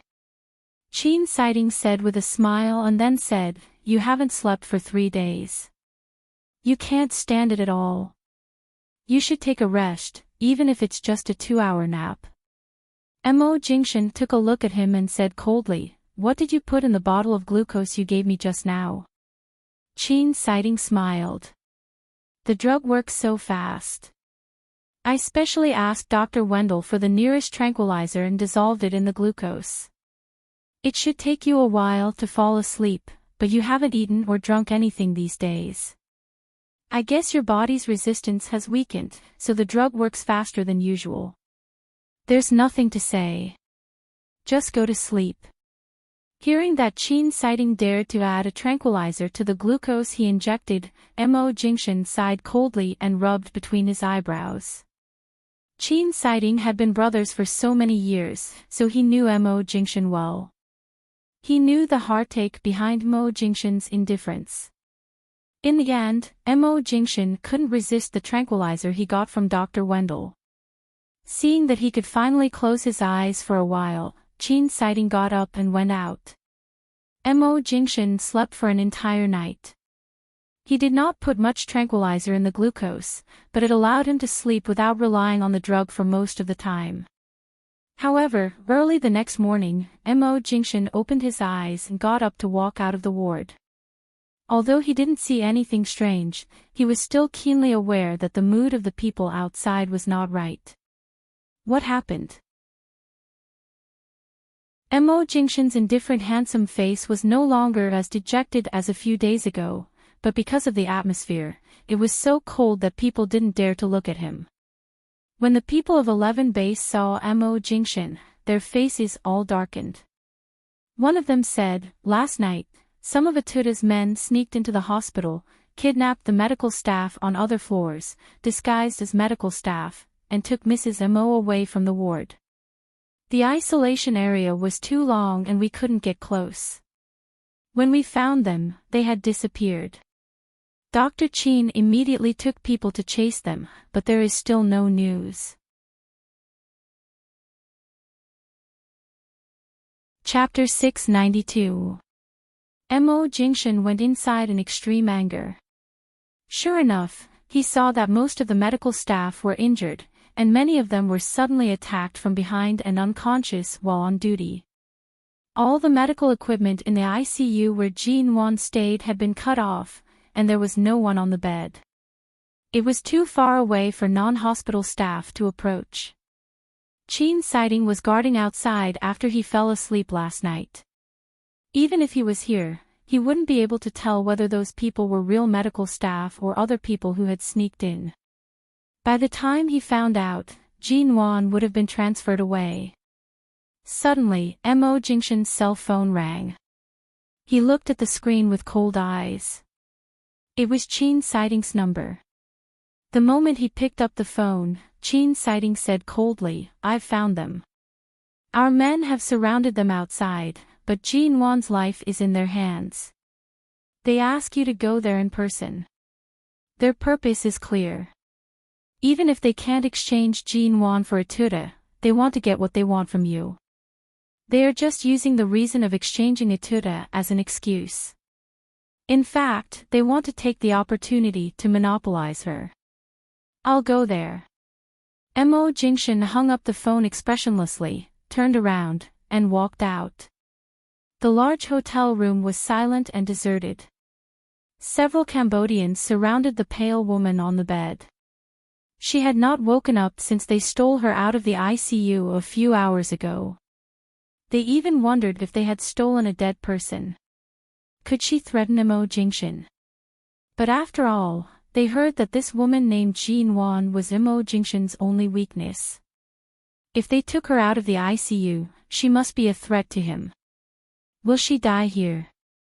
One of the shorties looked at the woman on the bed and felt that she looked no different from a dead person. She didn't react at all. Even if she dies, Control will find a way to bring her back intact. Just wait patiently. He will be here soon. We are surrounded by 11 Base. Isn't it too dangerous to do this? Brother hasn't been rescued yet. Shall we exchange brother's life for his? What do you mean exchange? As long as we get what we want from Control, the money will be ours. Big brother has been in their hands for so many days.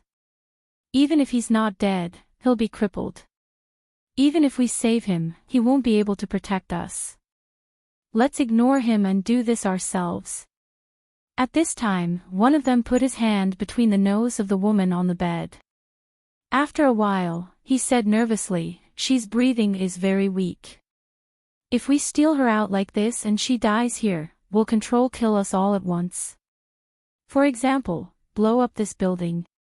His woman is in our hands, so the building won't explode. We've already stolen her, so what's there to be afraid of?" Just as they were discussing what to do next, Mo Jingshan had already arrived at Chin Siding's location. "They're up there, and they're threatening you with Mrs. Mo's life. If you don't come in person, they'll throw Mrs. Mo down from the balcony of the top floor." Kay, who had come with Chin Siding, came over and said, "Mr. Mo, these people aren't very loyal to Atuda and they've been scheming against him for a long time. In my opinion, it's easier to deal with such mercenary people than those who are too loyal and inflexible. Be careful. We'll follow them. Those people asked Mo Jingshan to go up in person and not to carry a gun. Standing on the quiet and luxurious corridor carpet of the hotel, Mo Jingshan stretched out his arms expressionlessly and allowed the two Cambodians to search him. After making sure he didn't carry a gun, they allowed him to enter the elevator. Until the top floor of the hotel, the man walked out of the elevator. His tall and straight figure emitted a cold aura like a thin blade. He glanced at the room in front of him and the few people guarding outside the door. He walked over with a cold expression. His voice seemed to overflow from his throat, and his tone was cold and mocking. A few traders who want to occupy the mountain and become kings. Their ambitions are really great. How dare they kidnap my people? The guards outside the room didn't speak English very well and didn't understand Chinese very well. Seeing Mo Jingshan come up alone, they froze for a moment and then quickly put on a cold face and said in Cambodian, "Mr. Control, we're negotiating with you with your woman's life. It's not so easy for you to enter this door. You'd better think it over. Do you want her life or the underground wealth that you don't even care about? Anyway, you don't want those things. You might as well give them to us." They weren't sure if Mo Jingshan could understand them. When they were hesitating about how to communicate with him, Mo Jingshan said flatly, "Tell your current leader to come out." He was speaking in Cambodian. Those people paused. They had heard from Atuda that Mr. Control was very difficult to deal with, whether in terms of intelligence, means or other aspects. Many of his accomplices had suffered a lot in the hands of him and 11 Base many years ago, but they didn't expect that he was proficient in so many languages. One of them calmed down and repeated in a threatening tone, "Mr. Control, our current leader was once the most powerful elite under Atuda's command. He said that as long as you give us what we want, he will let your woman go safely." When those people came up to him threateningly, Mo Jingshan took half a step back. It seemed that he was retreating cautiously, but when those people approached him and were about to grab him, he raised his hand and grabbed one of them by the throat, smiling coldly. "You good-for-nothings want to threaten me? If my woman loses even a hair here, I'm afraid the situation will get out of control. I can't guarantee that I won't kill." Before he could finish his sentence, the atmosphere was so tense that it was about to collapse in the next second. In less than half a second, a few people beside him raised their guns and were about to point at him. However, the man in front of them had a cold look in his eyes. His black eyes flashed, and suddenly, his aura was so sharp that it was frightening, so dangerous that it caught them off guard. When they came to themselves, Mo Jingshan's gun had been aimed at one of their eyebrows. The man who was grabbed by the throat suddenly turned pale and looked at the man who was pointing a gun at him. Mo Jingshan took the gun from him so fast that he didn't notice it at all. This man, who was respectfully called Mr. Control in their circle, was the think tank of 11 Base and one of the mysterious bosses behind it, but few people had seen him fight in person. They didn't expect that he was so good at fighting. Mo Jingshan's eyes were cold. Dressed in a black shirt and trousers, he said coldly, "Let him go." Dash. Chapter 693. The man held hostage by Mo Jingshan turned livid and pale. His throat was strangled and he couldn't speak, nor could he escape. Seeing that the others clearly did not intend to care about this person's life and only raised their guns to point at Mo Jingshan, their eyes were filled with wariness. However, because they wanted to get what they wanted from him, they could not directly kill him with one shot. In this moment of stalemate, these people were full of hesitation, worry, and panic. Mo Jingshan was the opposite. A string of crystal lamps on the ceiling of the hotel corridor was accurately shot through by a bullet, and various crystal glass lamps were smashed and fell to the ground with a clatter. There were only 2 windows at the ends of the corridor on the left and right sides, and the middle section was plunged into darkness because all the lights went out.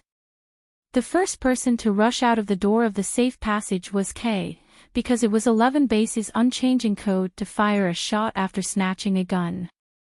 The moment he heard the gunshot, he rushed out as fast as he could, followed by other base members who quietly climbed to the top floor along the stairs of the safe passage.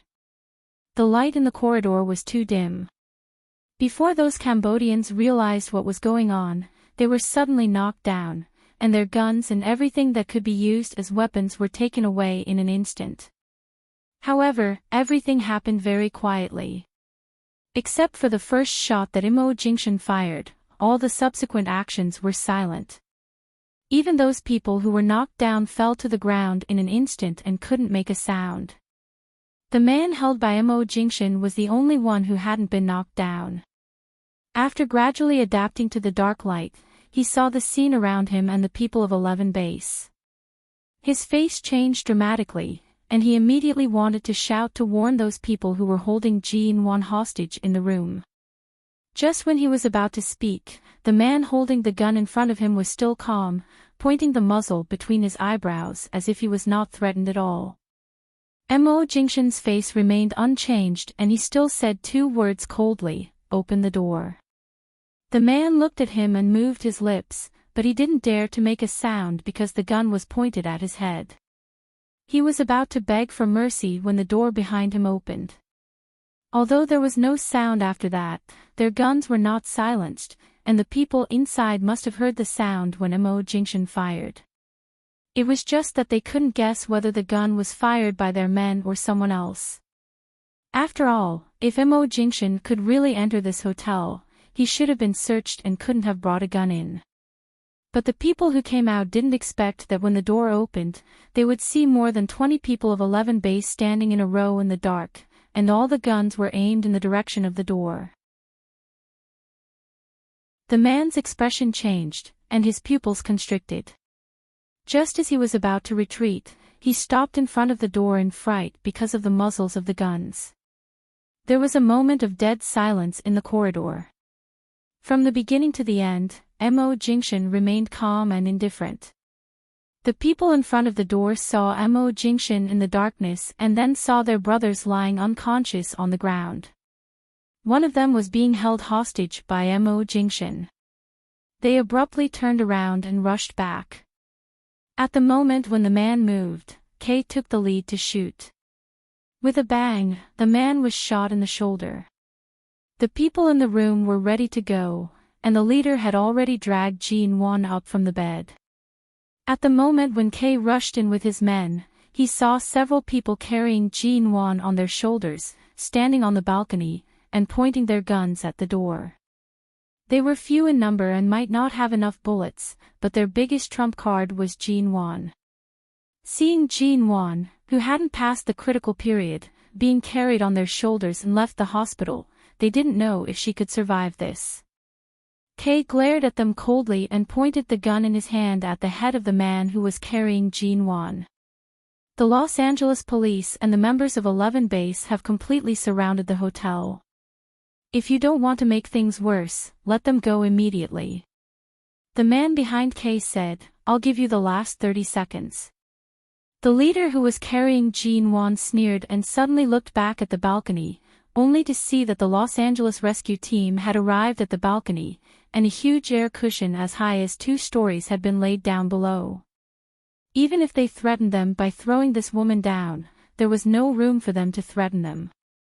Even if they jumped down now, even if they didn't die, they would be instantly held down by the people who surrounded them below. The expressions of these people were instantly filled with panic, full of surprise. They had been with Ature in war-torn countries for many years, and the rescue teams of those countries would never come to rescue them in time. They were not familiar with Los Angeles, so they usually followed Ature and listened to his decisions. They didn't expect that when they wanted to do a big job, they would miscalculate so much. Did this Mr. Control know that they would make a mistake? Kay was about to go up, but in a flash, the gun suddenly changed direction and stuck directly to Jean Wan's body. The members of 11 Base were not weak. They were even better trained than many members of the American Special Forces and had excellent martial arts skills. As long as it was a normal fight, they would not be at a disadvantage. But now Mrs. Mo was in the hands of these Cambodians, and more importantly, Mrs. Mo's health was not very good. She had been saved in the hospital, so they couldn't make any mistakes, so they couldn't do their best. But even at this point, the people of 11 Base didn't seem to be at a disadvantage at all. Just when those people had been cautiously staring at Kay, fearing that they would be threatened and were going to attack them, Mo Jingshan hit the ribs of the man he was holding with a clever force. As the man bent over in pain, Mo Jingshan kicked him forward. Hearing the noise, Kay looked back and saw this scene. At the same time, he raised his foot and kicked the man forward again. This man was too dark, thin and short. After being kicked twice, he almost flew to the balcony not far away and finally fell heavily at the feet of those people, spitting out blood from his mouth. Chapter 694. Don't come any closer. Or we'll kill her now. He wanted her to take her last breath right here. Even if we die, we can take Mr. Control's beloved wife with us. The leader of the men on the balcony pressed the muzzle against Jean Wan's back. As if on purpose, he pressed the muzzle harder and harder on the wound where Jean Wan had just taken out the bullet. Seeing the wound on Jean Wan's shoulder that had almost healed gradually oozed blood again and stained her white hospital gown, Mo Jingshan immediately stopped in his tracks. Kay and the others had already pulled the trigger of their guns. A fight could break out at any time. Looking at the men who had been leaning against the balcony with their backs to the high-rise building of another hotel across the road, Mo Jingshan looked at them coldly and suddenly let out a low, hoarse laugh. A few seconds later, he continued to move forward as if nothing had happened. The leader of the men also tightened his fingers on the trigger and watched Mr. Control come over as if he didn't care about this woman's life at all. Didn't their brother Atuda say that this woman named Jean Wan was Mr. Control's weakness? Why did Mr. Control not seem to care about her when she was injured like this and her life was still in their hands? Was it because this woman couldn't live long? Or did Mr. Control have some other plan? But looking at this man's fearless expression, and even his entire body was filled with cold disdain, it was obvious that it was different from what they had imagined. Just as they cautiously carried Jean Wan to the balcony and leaned against the balcony railing, Mo Jingshan said flatly, "You're courting death." The man's tone was too cold, so cold that they didn't understand what he meant when he suddenly said those words. However, suddenly there was a muffled bang. It was a silencer. Only those who knew how to shoot could distinguish the sudden muffled sound, but none of the people of 11 Base in the room, including Mo Jingshan, fired. It had only been 2 seconds before the men on the balcony realized what had happened. The leader of the men carrying Jean Wan had been shot through the back of his head. He stood there stiffly for 2 seconds and then slowly knelt down. Even though he was dead, his eyes were still wide open and he couldn't believe what had happened. Just as those people were frightened by this sudden change, in just 2 seconds, there were a few more bang-bang sounds, and the few people standing on the balcony had their heads exploded in an instant. Seeing those men fall to the ground one by one and die with their eyes wide open in disbelief, Mo Jingshan looked calmly at the top window of the hotel across the road, where a sniper rifle was still standing.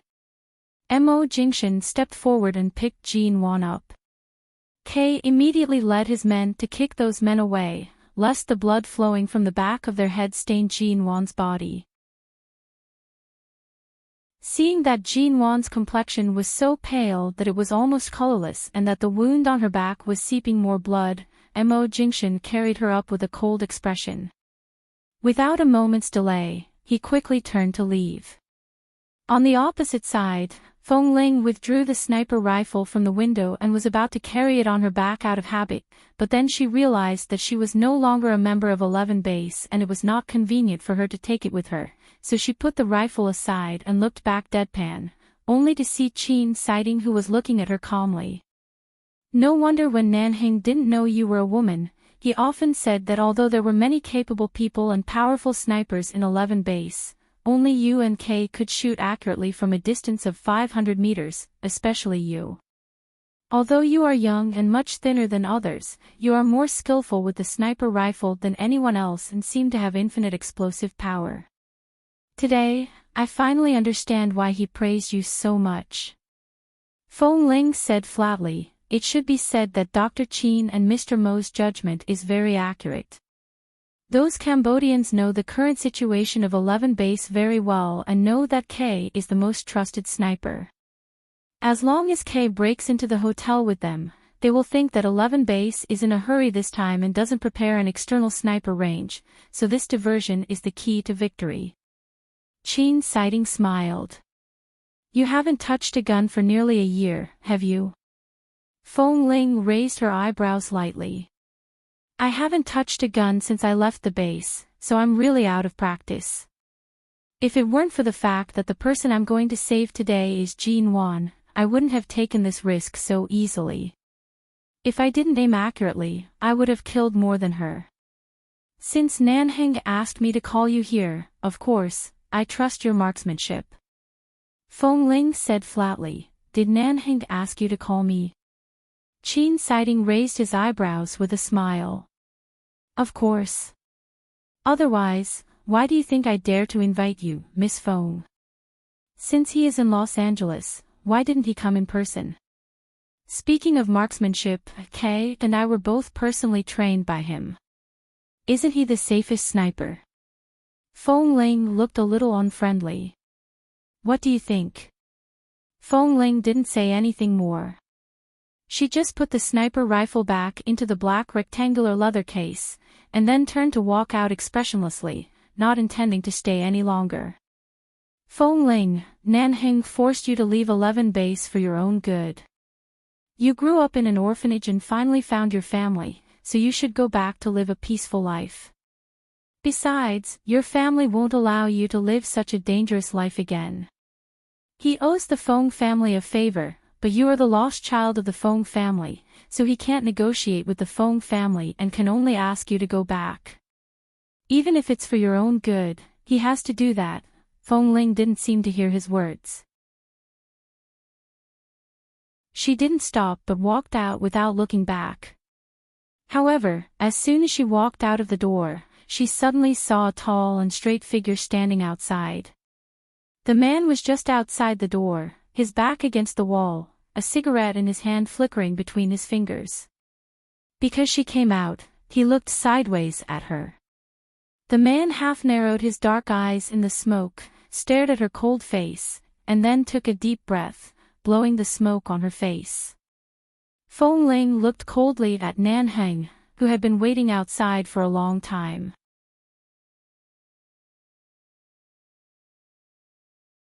Chapter 695. Nanheng was nearly 1.9 meters tall, and Feng Ling was nearly 1.7 meters tall. The difference between them was about 10 or 20 centimeters. When he looked down at her from above, he could clearly see each of her eyelashes. At this time, because she saw him, her eyelashes seemed to be frozen bit by bit, without any warmth. Even though she had been separated for 10 months and her appearance had been crowned with the shell of the eldest daughter of the Feng family, she was still the same Feng Ling, lonely and indifferent. His heart skipped a beat. It was a little sore and painful, but he couldn't describe the feeling. Nanheng threw away the cigarette but in his hand and stepped on it to extinguish it. Just as he was about to reach out to hold her wrist, she evaded him without leaving a trace. At the same time, she retreated a meter away. Nanheng looked down at her and said in a low and hoarse voice, I haven't seen you for 10 months. Are you going to avoid me like this? Feng Ling didn't seem to hear him. Her eyes were cold. She gave up taking the elevator and turned to go straight to the safe passage in the other direction. Nan Heng's expression froze for a moment, then he quickly followed up. Enchanting rushed back to the hospital and entered the emergency room with Dr. Wendell. If it had been any longer, Jean Wan would have died in that hotel. A few hours later, Jean Wan was sent back to the ICU. This time, the hospital learned from their mistake and allowed the people of 11 Base to enter the isolation area. They put on a layer of sterilized coats and guarded outside the ward. Through the glass outside the ward, Mo Jingshan looked at Jean Wan lying motionless inside. All the medical equipment damaged by those people had been replaced with new equipment. She lay there, all white, almost drowned in a pile of medical wires and instruments of various colors beside the bed. No matter how long Mo Jingshan stood there and looked at her, she remained motionless. After participating in the emergency treatment, Enchanting took a shower and changed his clothes. Seeing that Mo Jingshan could finally stand outside the ward and look at Jean Wan, he walked over and said, she was seriously injured. Just a few days after the operation, she was tossed out by those people. After disinfecting and retreating the wound, I can see that her signs of life are stable, but she is still very weak. No matter what, I lost her last night. Her life is in my hands. Mo Jingshan's expression didn't change, but when he looked at Jean Wan on the bed, his eyes darkened and his voice was low and slow. Even if I was outside last night, I wouldn't have found what happened inside. After all, the isolation area is too far away and the medical staff are wearing sterilized masks. It has nothing to do with you. Don't take responsibility. Enchanting also looked at Jean Wan. Those people just want to get what they want from you, so they don't dare to do anything to you, but they are cruel to the people around you. However, they can't afford to take Jean Wan's life. Mo Jingshan stared at the motionless woman inside and said indifferently, no matter who they are, they can't take her life. These words were light and light. Compared to the scene of Mo Jingshan barging into the hotel alone and firing a warning shot in the morning, it appeared much calmer. However, these words carried more weight. Is Etuda still in Nan Heng's hands? Mo Jingshan asked. I asked Kay. He said that he is locked in the base and many people are guarding him, waiting for you to find time to go back and kill him. After all, the person who was injured is Jean Wan. They know that you have to kill this person yourself to vent their hatred. If Jean Wan doesn't wake up, even if we kill him, it won't be enough. Mo Jingshan's eyes were cold. Where is Nan Heng?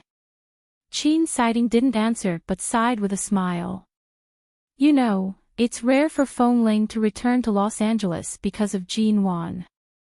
Although he didn't answer the question, it was enough to let Mo Jingshan know Nan Heng's current situation.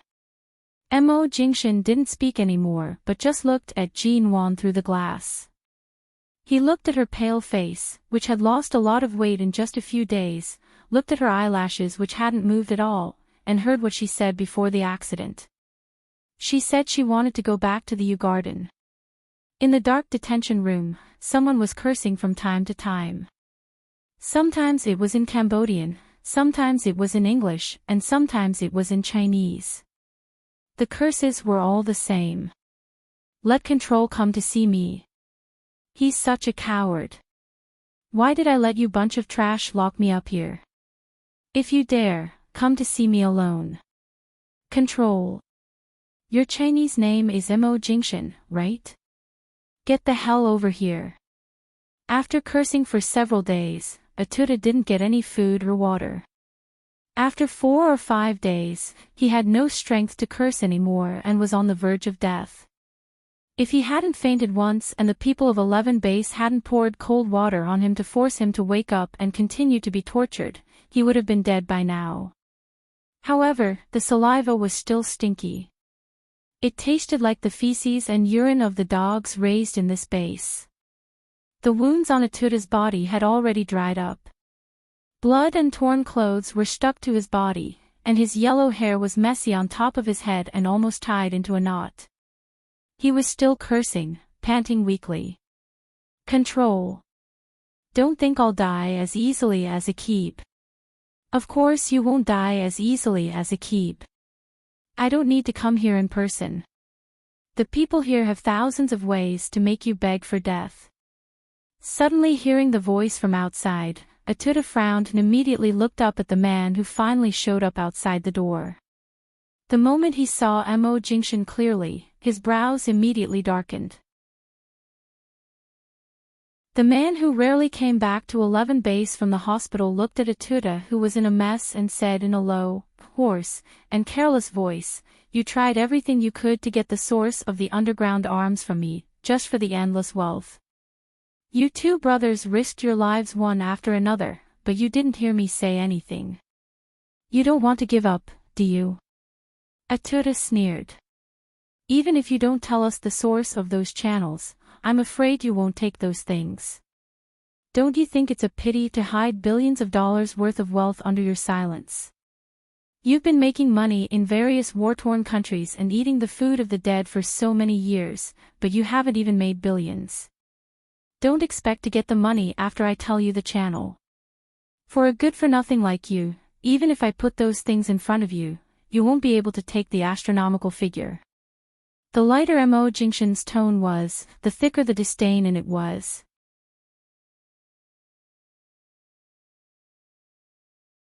Chapter 696. After receiving a call from the hospital, Mo Jingshan left 11 base again and hurried back to the hospital. Dr. Wendell said that Jean Wan was kidnapped by those Cambodians before she passed the critical period. She must have hit her head when she was taken into the car, and the head injury caused subarachnoid hemorrhage. Although it was not fatal, it was hard to predict when she would wake up. When Mo Jingshan returned to the hospital, he was wearing the same clothes as when he returned to the base, black trousers and a black t-shirt. Knowing that it was hard to predict when Jean Wan would wake up, he looked decadent and dark.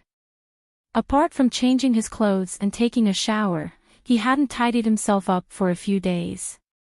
His short black hair was a little messy due to the wind, but he still had a handsome face with deep facial features. He just left with a cold expression. He walked back to the ICU ward and watched the scene through the glass. Because Jean Wan couldn't move anymore, the brain surgery couldn't be transferred to the operating room but was carried out directly in the ICU. Through the protective glass window, Mo Jingshan looked at Jean Wan lying there coldly. She didn't even need to be anesthetized and didn't seem to feel anything during the operation. The doctors were busy operating on her. Various medical instruments beeped from time to time, and there were images of heart, breathing, blood pressure, and so on. Looking at the faint heartbeat on the image, Mo Jingshan's eyes were filled with emotion. Stepping on the cold ground, he stood straight in front of the glass. When Kay came back, he saw Mo Jingshan standing there coldly and solemnly, so he quickly walked up to him. Kay knew that Jean Wan was in critical condition recently and Mr. Mo couldn't leave, so he respectfully told him what had happened to Atuda in the base. He estimated that Atuda wouldn't be able to live for more than a few days. After briefly explaining how to deal with those people related to Atuda, he didn't disturb him anymore and left. The hospital corridor outside the ICU fell silent again. Mo Jingshan looked at Jean Wan, who was unconscious, slowly raised his hand and put it on the glass window. His palm gradually closed, clenched into a fist, and his knuckles turned white. 1 week later, Jean Wan was still unconscious. There was an oxygen tube in her nose, and there was an injection on the back of her hand. The back of her hand, which was already riddled with holes, was pale and covered in bruises left by the needle holes. Fortunately, since this morning, Jean Wan's wounds had already healed. Her internal organs that had been injured by the bullet had also recovered well. Although she was still in the ICU, she was allowed 2 hours of visitation every day. Jean Siding walked into the ward and saw Mo Jingshan sitting by the bed, watching Jean Wan in deep sleep. These days, Mo Jingshan stayed with her for as long as she slept. The vice president and his assistant were in charge of the company's internal and external affairs. She couldn't eat, and Mo Jingshan hardly ate these days. He only took a few bites when they forced him to the table. Qin Siding came up behind him. Your cell phone rang. I took a look. It's the Ji family in High City. I guess Jin Wan hasn't been heard from these days. Ji Hongwen must have something to talk to her about. Mo Jingshan took a look at the time. I'll call him back later. Qin Siding nodded. Jin Wan is so badly injured now. Don't tell the people in High City. Wait until her vital signs are all stabilized. Otherwise, so many people will come all the way here, especially your grandfather. He is so old. The less he knows about these things, the less he will worry about. Mo Jingshan didn't speak anymore. His eyes were still on the face of the person sleeping on the bed, motionless. He knew that Mo Jingshan's current state seemed to have nothing to do with him except for waiting for Jin Wan to wake up. Qin Siding didn't say more. He just patted him on the shoulder and then looked at Jin Wan, who was also sleeping as if she didn't even have a dream. She was motionless and her face was so pale that she didn't look like a real person. Mo Jingshan put his hand on Jin Wan's uninjected hand and held her bruised hand firmly in his palm. Another half a month passed. Mo Jingshan had been allowed to accompany Jin Wan in her ward every day. He had been holding the woman's white, tender, and soft hand. At this time, the cell phone on the bedside vibrated. Mo Jingshan took a look at it and raised his other hand to pick up the phone. Mr. Mo, Atude has an adoptive father in Mexico, who is the godfather of the Mexican mafia. More than 20 years ago, he was also active in war-torn countries all over the world. In recent years, most of his forces have been taken away, and the remaining men and wealth are not enough to support him, so he sent Atude to find a way to get those underground arms channels from you so as to earn billions of dollars. Now we've found Atude's adoptive father. He was diagnosed with liver cancer a few months ago and is lying in the hospital waiting to die. Seeing Atude's failure, his men have all run away. There are only a dozen of them around him, but they are now under our control. He wants to call you. Do you want to answer it? Mo Jingshan said coldly, you are going to die. What else do you want to say? The other party handed the phone to Atude's adoptive father, and then an old and weak voice rang. Mr. Control, I met you many years ago, but at that time you didn't find out who I was. I didn't expect that now my only adopted son has fallen into your hands. Mo Jingshan didn't speak. He just put Jin Wan's hand in his palm and slowly stroked it, gently stroking each of her fingers as if to warm her cold hands so that they wouldn't stay cold. Mr. Control, there is a saying in China that a mantis is trying to stop a chariot. I know this is the situation we are in now, and I'm not qualified to negotiate with you, but I have no son. Atude is my only adopted son. He has been very loyal and filial to me for many years. I'm willing to give you the rest of my wealth as long as you let him go. Now I want to know, what have you done to my adopted son? There was a cold and frivolous sneer in Mo Jingshan's dark eyes. You should ask me what I'm going to do to you. The meaning behind his words was that he would not let them go, and that he would capture every single one of them, from top to bottom, was shockingly clear.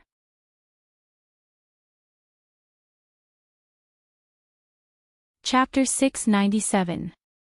Mo Jingshan abruptly threw his cell phone aside and held Jin Wan's hand hard. He could clearly feel the faint movement of her fingers in his palm. Before he hung up the phone, Atude's adoptive father's voice rang. Mr. Control, we can negotiate. Please. Mo Jingshan ignored the phone call and hung up. He looked at the woman on the bed whose eyes were still closed and called her in a low voice, Nuan Nuan. Jean Wan's hand moved twice in his palm as if it was conscious. Although the movement was weak, it was 1,000 times better than the state she had been in for the past few days when she seemed to be unconscious and had no reaction at all. Mo Jingshan ordered someone to call Dr. Wendell. Dr. Wendell did a series of examinations on Jean Wan and then nodded with relief. Miss G's vitality and willpower have always been in her subconscious. She didn't give up. Fortunately, her injury is not fatal.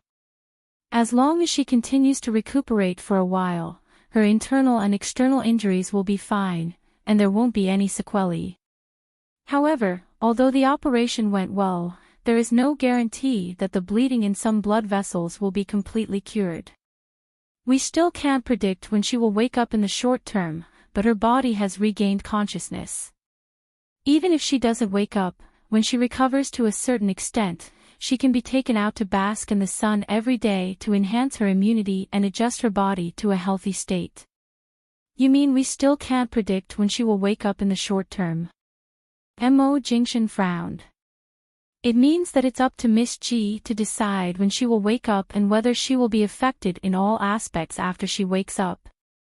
Dr. Chin should have already told you that although this kind of subarachnoid hemorrhage in the head is not fatal, this kind of hemorrhage will oppress the brain nerves and may affect her state of consciousness after she wakes up. But still, we'll only know after she wakes up.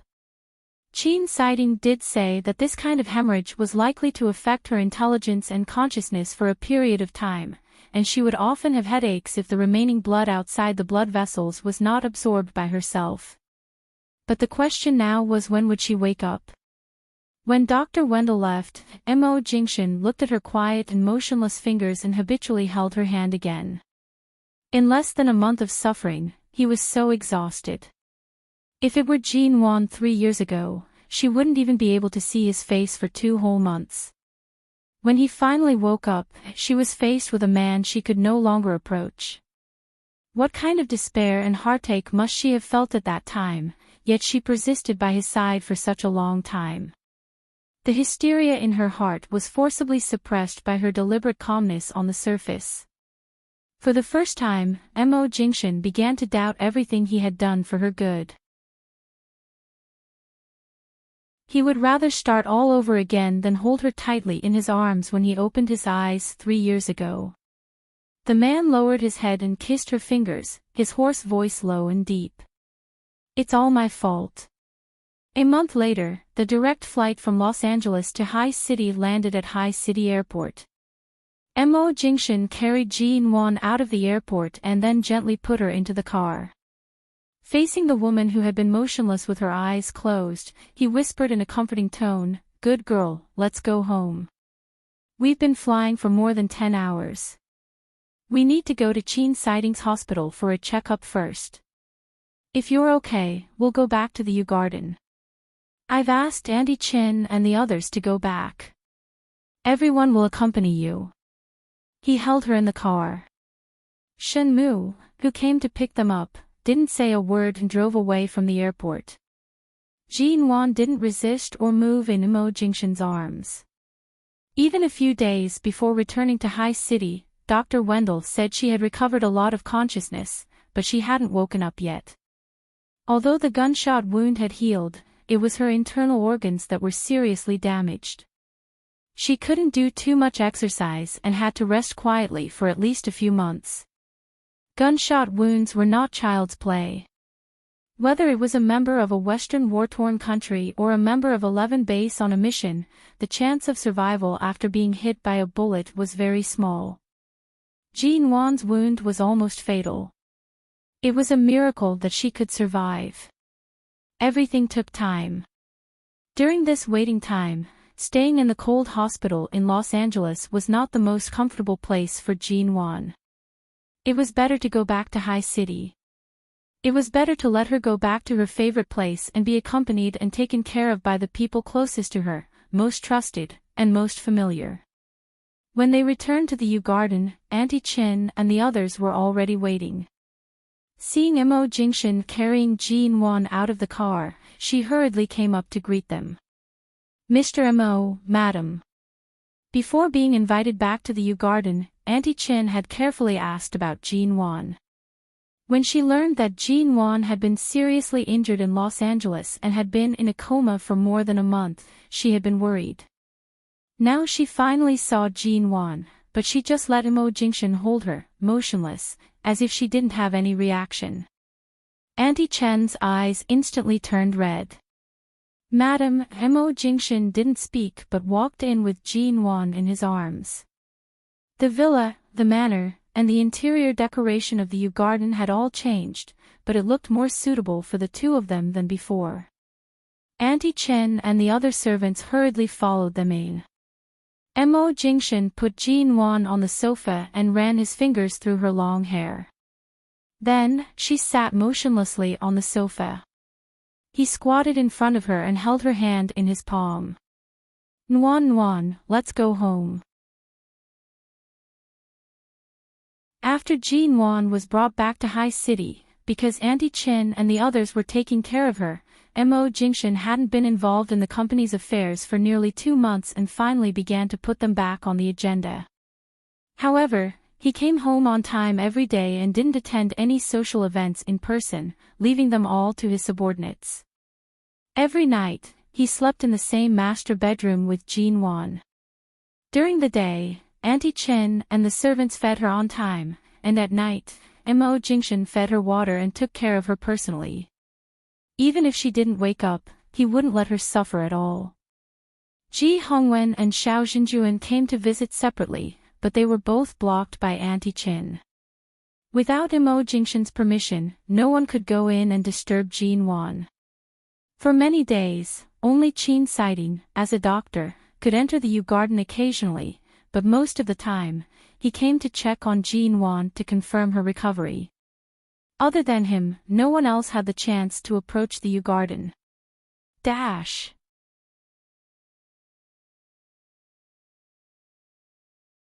Chapter 698. Shine Group, which had resumed for 2 weeks because of CEO Mo's return, was holding a high-level meeting. The meeting was still going on, and the department head was pointing to the recently enlarged PowerPoint presentation in front of the screen in front of him to report work. Although CEO Mo was back, everyone could feel that the work atmosphere in the company was much more depressed.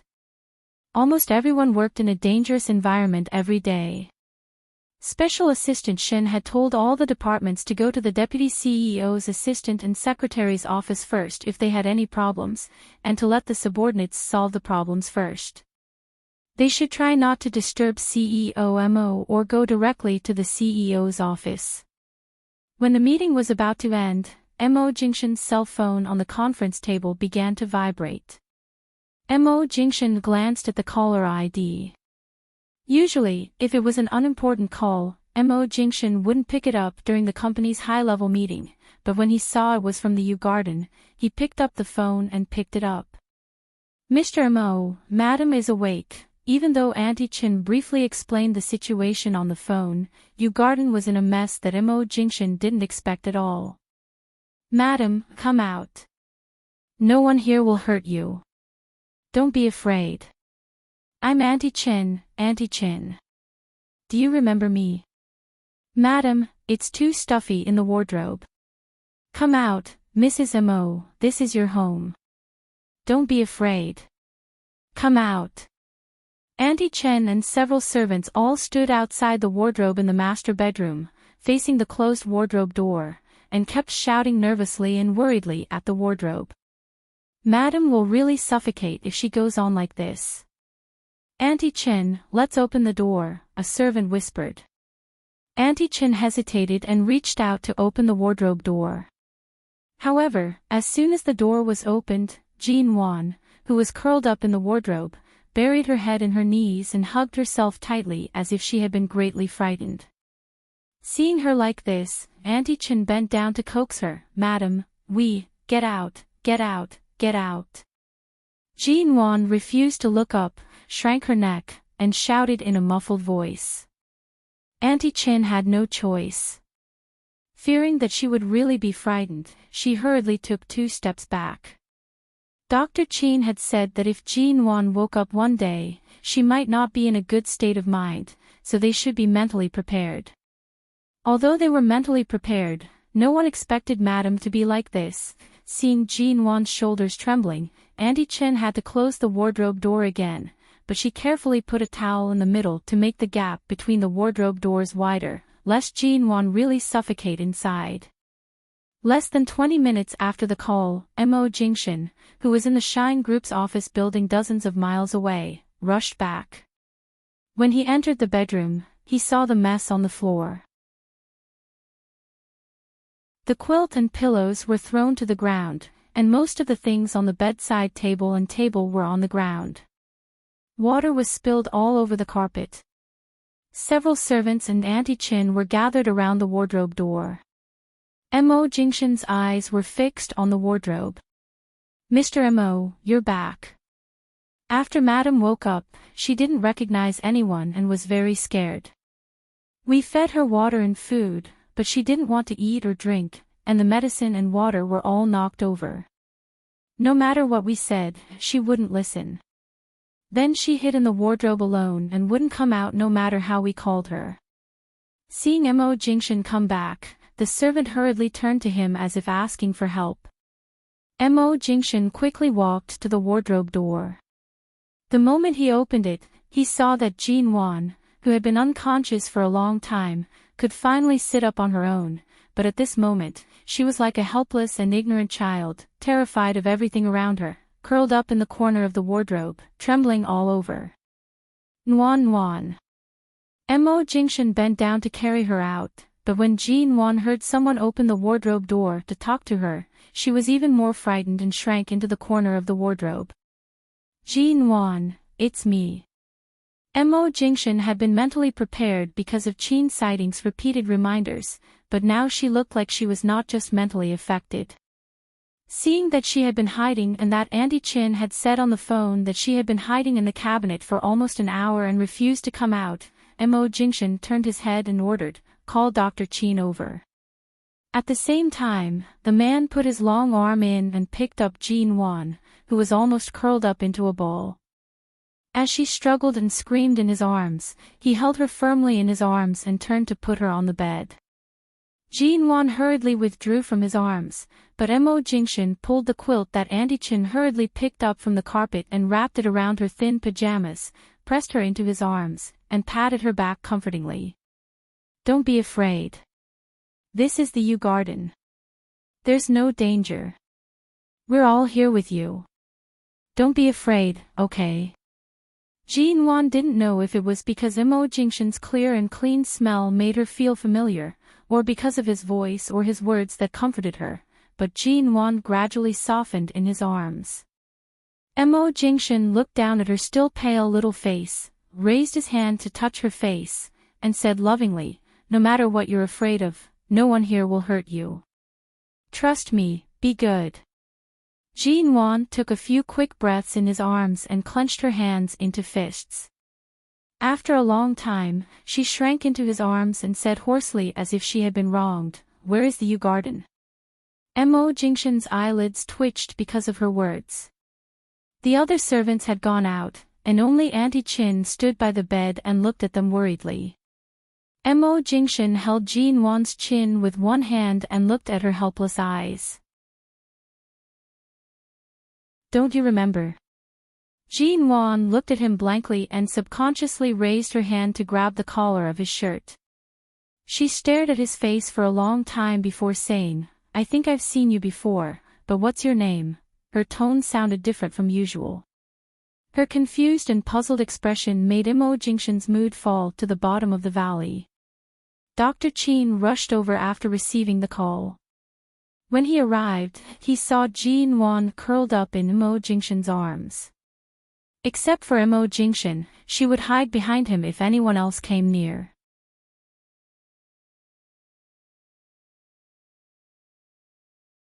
Chapter 699. Hearing that Dr. Chin said he could definitely cure her, Auntie Chin breathed a sigh of relief. "That's good. Madam has suffered so much and finally woken up. Please don't have any other problems." As long as she can be cured, we'll cooperate with you in any way. Auntie Chen said and looked at Jin Wan, who seemed to think Mo Jingshan looked familiar. She curled up in Mo Jingshan's arms and didn't even look at the others. It was clear that no matter who she looked at, there was only fear in her eyes, except for Mo Jingshan. It could be as short as a week, or as long as half a year. It would be fine if Madame could continue to trust and rely on Mr. Mo during this period of time. Qin Sighting saw that Jin Wan was no longer paying attention to the others by the bed, or her attention was easily attracted by some small things. She was playing with the silver-gray buttons on Mo Jingshan's shirt collar. Mo Jingshan looked down at her and didn't stop her from playing, but tightened his arms around her waist and raised his eyes. Jin Wan's condition was indeed beyond everyone's expectation, but when Qin Sighting learned the location of Jin Wan's injury, he asked Dr. Wendell if it would affect her intelligence and mental state. Qin Sighting was a leader in the field of internal medicine and had a deep understanding of the neurological field, so what he said must have some basis. Are you sure she doesn't have any other problems? Doesn't she need to go to the hospital for a specific examination? You can go to the hospital for examination, but given her current condition, she will be stimulated and frightened by any unfamiliar people or strangers. In my opinion, her IQ is only about 7 or 10 years old, and her thinking and memory are in a mess. Sometimes she remembers something, and sometimes she doesn't. Now the most important thing is to guide her correctly. Don't let her go with malicious people and don't let her leave your sight easily. I'll contact the scientific research institute I'm familiar with and ask them to develop more effective drugs to treat her as soon as possible. With that, Qin Sighting took a look at the mess on the ground and the open cabinet door. He didn't need to ask to know what was going on. Also, she occasionally has uncontrollable irritability because of headaches. You must not stimulate her. You'd better keep her in an environment that she feels safe and comfortable. Don't come into contact with people she used to hate, and don't meet people who will make her feel extreme, because she will recall memories of the past from time to time, but she doesn't understand the source of those memories and will collapse. Why don't you answer me? What's your name? Jin Wan rested her head in Mo Jingshan's arms. It seemed that after being held by him like this for a while, the familiar feeling made her no longer have any resistance to him, but she was looking at him with a pair of red eyes, a little curious and a little cautious. Her hand was still clutching the buttons on the front of his shirt, unconsciously fiddling back and forth. Mo Jingshan raised his hand and held her hand very gently and carefully. He held her hand firmly in his palm and looked down at her. Seeing the confusion in her eyes and the pure and childlike eyes in her eyes, his heart skipped a beat. He bent down and whispered hoarsely in her ear, "I'm your husband. Don't be afraid, N. Husband." Jin Wan thought carefully about the words she knew for a long time before she blurted out, "Is it the person who will sleep with me?" Mo Jingshan, Auntie Chen, Qin Sighting. After leaving the bedroom, Qin Sighting continued to tell Auntie Chen about Jin Wan's current situation and then drove back to the hospital to get the medicine. In the bedroom, Jin Wan had been leaning in Mo Jingshan's arms. Her hand was no longer playing with his buttons, but she pinched his face as if to make sure whether he was a man in her dream or a real man. She stared at his face and said in a low voice, "I seem to have seen you before." Mo Jingshan took her hand, held her like this, opened her palm, and patiently wrote his name in her palm. "Can you read?" Jin Wan stared blankly at the slender fingers that were writing in her palm and read, Mo Jingshan. After reading it, she was stunned for a long time before she murmured, "This name is a little familiar." Hearing this, Mo Jingshan didn't know whether to rejoice or feel heartache. He felt heartache because she had woken up but still had this sequela because of her injury. In the end, she still had to continue receiving treatment. Fortunately, although her memory was chaotic and her mind was unclear, she had some impression of everyone related to him. She hadn't forgotten him, but her memory was chaotic and she couldn't tell the situation clearly. Just as Mo Jingshan held her hand in his again and didn't speak, Jin Wan suddenly raised her head in his arms and gave him the first smile since she woke up. Although she still smiled cautiously, as if she only felt safe by his side and didn't want to leave him, fearing that he wouldn't want her anymore, she grinned and said, "Then can I call you Shinshin?" Mo Jingshan raised his eyebrows. "Call me what?" "Shinshin." Jin Wan's hand tugged at his shirt again as if afraid he would refuse. Looking at her nervous and cautious eyes, Mo Jingshan's heart ached, but at the same time, it seemed to melt. He said patiently and warmly, "Well, as long as you're happy." Sure enough, Jin Wan was happy at once, and then all kinds of questions came out of her mouth, such as why he was her husband, why she couldn't remember clearly, why so many people surrounded her and called her madam when she woke up, why these people asked her to take medicine. Mo Jingshan answered her patiently until Jin Wan fell asleep in his arms. He looked at the little woman in his arms, who was still pale when she slept, and put her on the bed. He put his hand on the back of her head, stroked her soft hair, and finally withdrew his hand, lowering his eyes to look at the little woman who was sleeping quietly. When Mo Jingshan walked out of the master bedroom, Auntie Chin was carrying the food that she had just served. After all, Jin Wan had knocked over a lot of things as soon as she woke up, but she still had to eat something.